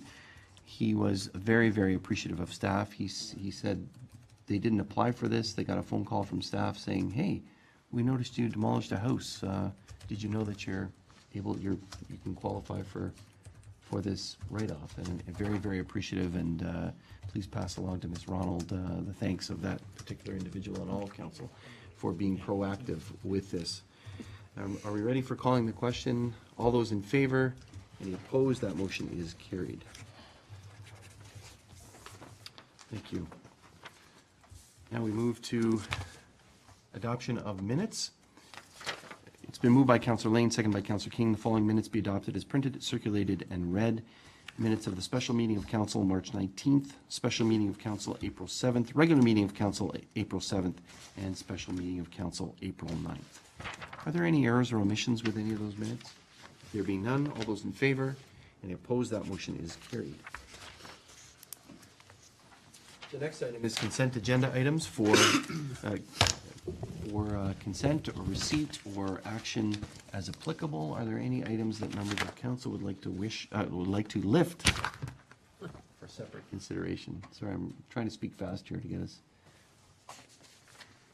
There being none, it's been moved by Councillor Kersey, seconded by Councillor Papp, that the following consent agenda items be received and the recommendations contained therein be approved as applicable. 1.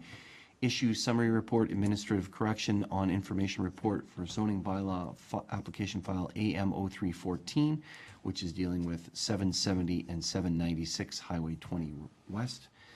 And it's to deal with that particular motion that was approved so that we anticipate a report as opposed to a bylaw. So we need the report first.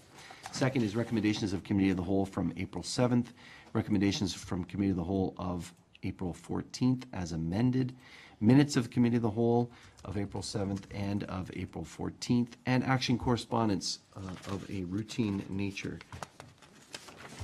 There are 2 items. The first is a request for a proclamation regarding Seniors Month, and this motion would allow us to proclaim June as Seniors Month in the town. The second is from the Pelham Art Festival, requesting waiving of the arena fee, and this motion would allow for that waiving of that fee, which is in the approximate area of $3,000 for 2014 Pelham Art Festival, and that was contemplated when they put forward a request in the budget. The next item is information correspondence items. 1 from the Niagara Peninsula Conservation Authority regarding comments by MPP Forrester. The second regarding May 1st as Ontario Doctors' Day. The third, Alcohol and Gaming Commission of Ontario regarding wine sales at Ontario Farmers Markets. And the fourth, Regional Municipality of Niagara, Let's Talk Transit public service announcement regarding the survey that's going on in lieu of a vote on the ballot regarding Let's Talk Transit. And finally, committee minutes for information, and they include the Pelham Library Board minutes of February 26th, the Pelham Seniors Advisory Committee minutes, and that's the inaugural meeting of March 5th, and the Summerfest Committee minutes of April 1st. Are there any items that members of council would like to discuss, ask questions about? Oh, Councillor Papp. Just quickly, when it comes, I noticed May 1st with Ontario Doctors' Day, they suggested some action. Can we proceed on some of these, download the posters? And since we're building such a unique sort of setting on Highway 20 and Medical Center, it'd probably be worthwhile for us to, so I think that's just a staff direction. Can we give direction to staff, Mr. CEO? We've had some very productive, and I think, Mr. CEO, you would agree that it's worthwhile for us to promote, come to our community. Tried again tonight with another group, but it's worthwhile to just keep that in mind. Thank you very much, Councillor. I'm offering all our land. Staff will take that and thanks a lot, do as directed. Thank Thank you. Any others? There being none, I call the question. All those in favor? Any opposed? That motion is carried. Thanks again to the members of the Seniors Advisory Committee in their inaugural meeting, and Councillor Papp for your involvement on that. What's next here? Report. Consent. Is it my report? Yep. Move it. I'd like to move it. I gotta find it here. Thank you very much, members of council. Just a couple of quick reports here on items. I'm trying to find the report. I usually mark it here. Move to adopt. The first I alluded to earlier, and that is the launch of the Bandshell concert series. Thank you, Councillor Durley, for being present there on the 10th of April. Just world-class talent that's coming to Pelham on Thursdays. Very, very exciting. And I did praise them for working together with the town and developing the parking plan and the emergency plan, which we've talked about. There was a wonderful event, the 63 Annual Agricultural Night, put on by the Fawn Hill Lions and Lioness. That was on April 15th.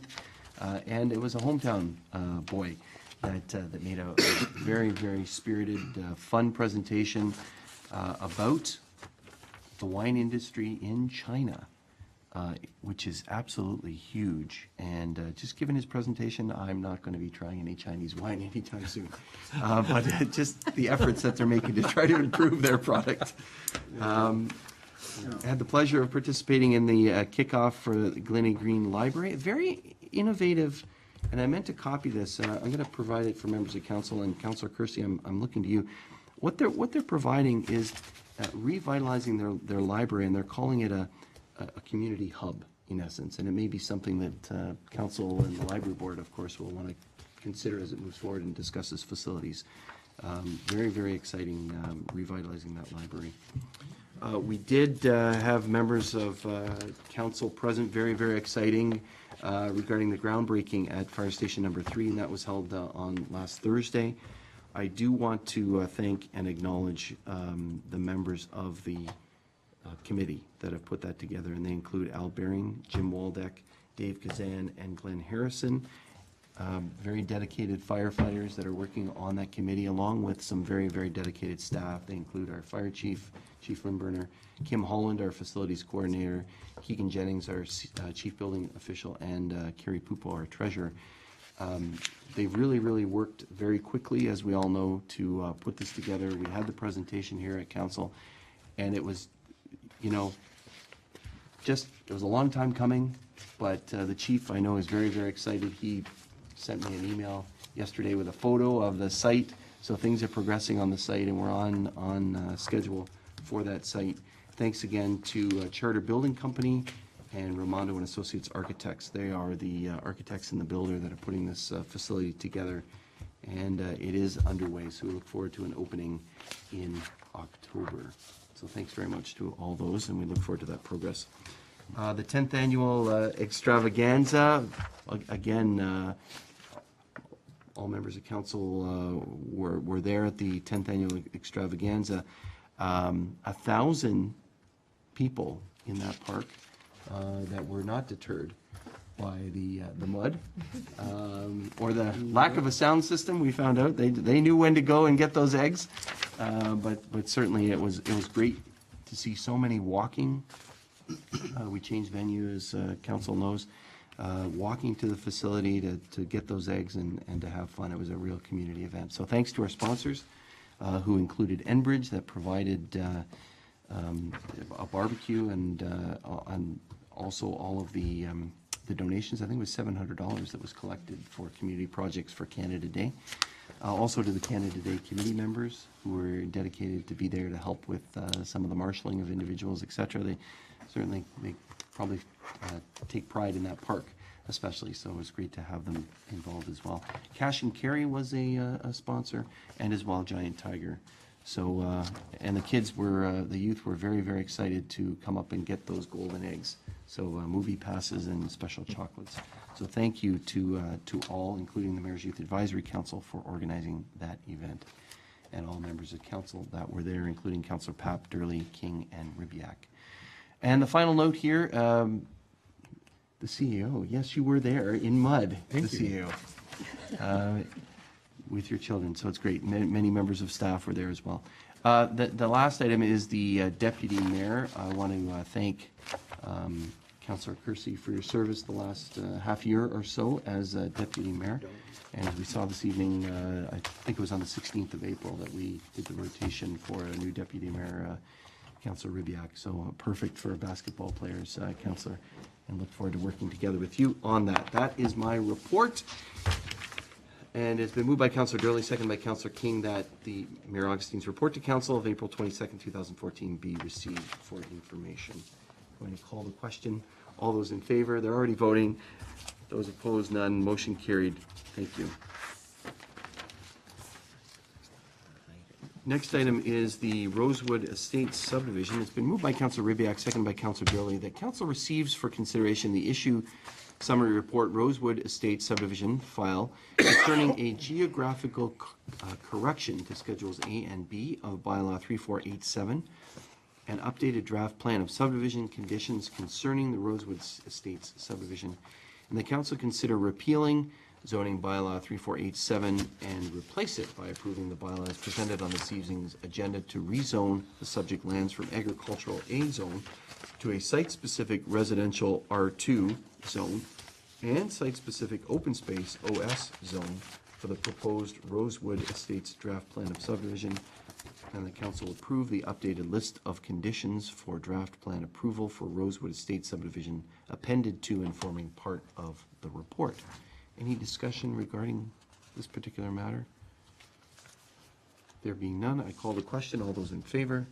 Any opposed? The motion is carried. Certainly appreciate staff putting together a memo to outline those changes that are required. Thank you for that. The next item is new business. This was added to the agenda by Councillor Durley and really led by Councillor Durley, so thank you for that. It's been moved by Councillor Durley, seconded by Councillor King.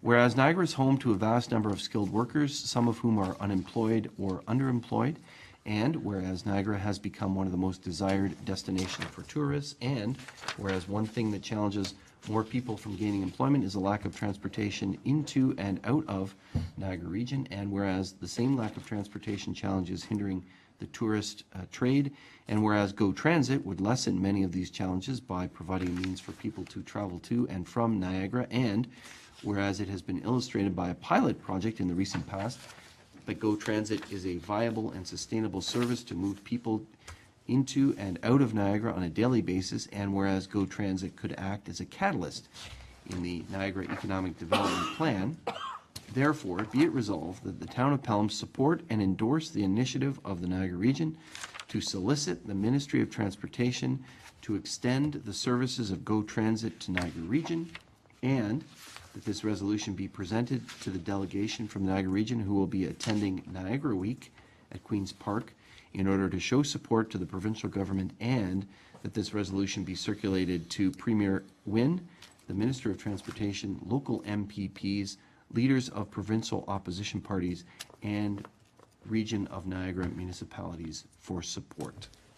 Councillor Durley, you want to speak to the motion? Thank you, Mr. Mayor. There's this initiative is starting to gain a lot of momentum. There's an online petition at 610 CKTB Radio, others all over the place as well, and I think it's well merited. It's been discussed for a whole number of years. Certainly, it's on the agenda for Niagara Week, and I think the more support that we can get from this, the more attention that the province and the MTO may give to it, because it certainly would be a boon to the economy of the Niagara region, and I'm excited that we can bring this forward, and really hope that they give it a real serious look, because it is something that certainly would be a valuable asset, a valuable addition to us down here in Niagara. Thank you very much, Councillor. Does the seconder want to comment, or other members of council want to comment? Okay. Other members, anyone? We ready for calling the question? Thank you very much. We're ready for the question. All those in favor? Any opposed? That motion is carried unanimously. Thank you, councillors, for bringing that forward. We'll certainly carry this forward to Niagara Week, which is coming up the first week in May. We'll see if they're actually meeting. The rumor is that there is the budget on May 1st, and they might be out the door for for an election campaign, but certainly Niagara Region will be ready and prepared, and we'll bring this to them when those issues come forward. So thank you very much, councillors, for raising it and supporting it. The next item is bylaws. It's been moved by Councillor Ribbiak, seconded by Councillor Drolly. The Council of the Town of Pelham, having given due consideration to the following bylaw, do now read a first, second, and third time, and do pass the same, and the mayor and clerk be and are hereby authorized to sign and seal the bylaws. Bylaw 3493 being a bylaw confirming various appointments to boards, commissions, and committees. Heritage Pelham Advisory Committee. Bylaw 3494 being a bylaw to amend zoning bylaw 1136, which was approved in 1987, as amended, rezoning lands for Rosewood subdivision, and to repeal and replace bylaw 3497. Is that right? Yeah. I think it might be 8. I'll just double check. Is it bylaw 87 or 97? I just want to check. 87? 8-7. Okay. Call the question, or is there any discussion? 3487.